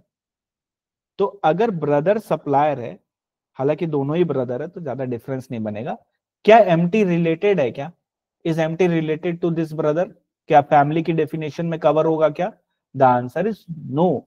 क्यों? कंसल्टेंसी सर्विस ले रहा मतलब धंधा है ना, धंधा है तो फिर डिपेंडेंट कैसे हुआ? कमा खा रहा है ना खुद से, तो अगर खुद से कमा खा सकता है, खुद से अर्न कर सकता है, तो is not dependent, is independent. तो रिलेटेड नहीं हुआ। तो माय गॉड सर, ये तो एक लूप होल लग रहा है, बिकॉज डीम्ड सप्लाई नहीं हुआ और जीएसटी भी नहीं लगेगी। The answer is yes, GST नहीं लगेगा। यही है लॉ का इंटरप्रिटेशन, और गवर्नमेंट इसी हिसाब से ही लॉ बनाई है। ऐसा नहीं है कि कोई लूप होल है और अपने को नहीं पता, कुछ यूनिक चीज आ गया, ऐसा नहीं है। गवर्नमेंट चाहती है कि ये चीज यहाँ रहे।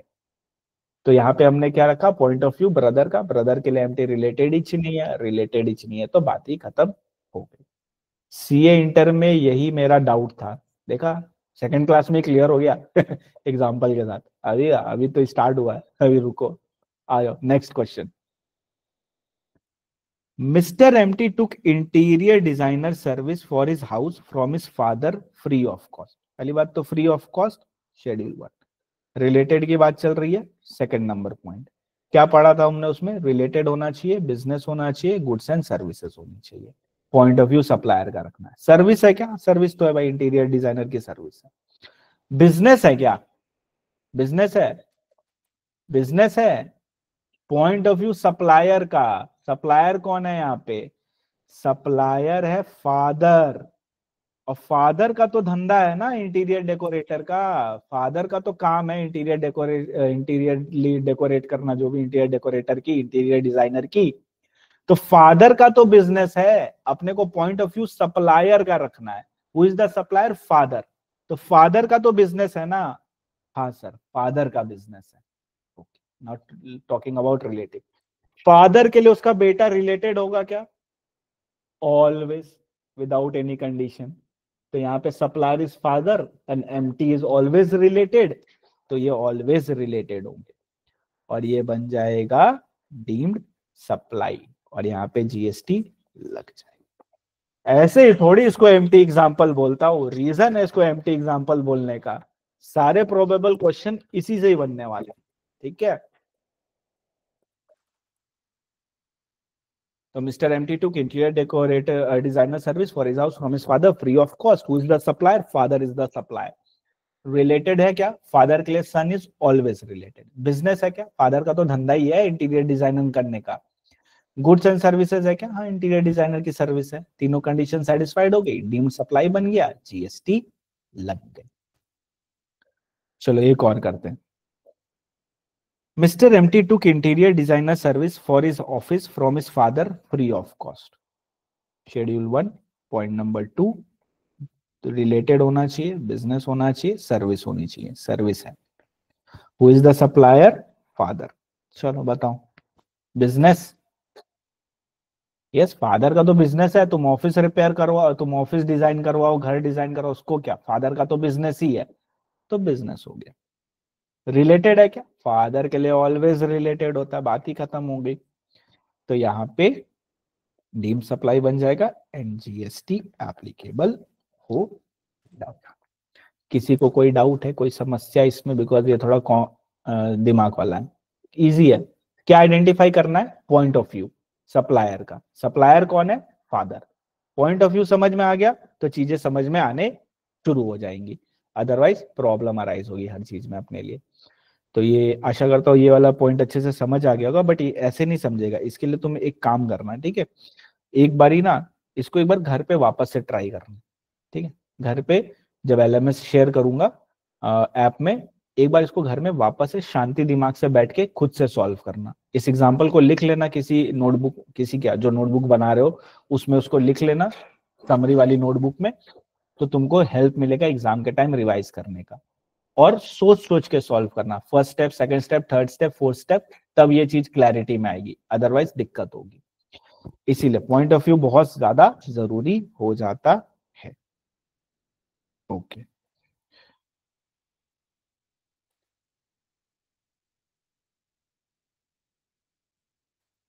अच्छा, फादर वाला भी एक करे क्या, उल्टा भी करके एक बार देखिए क्या।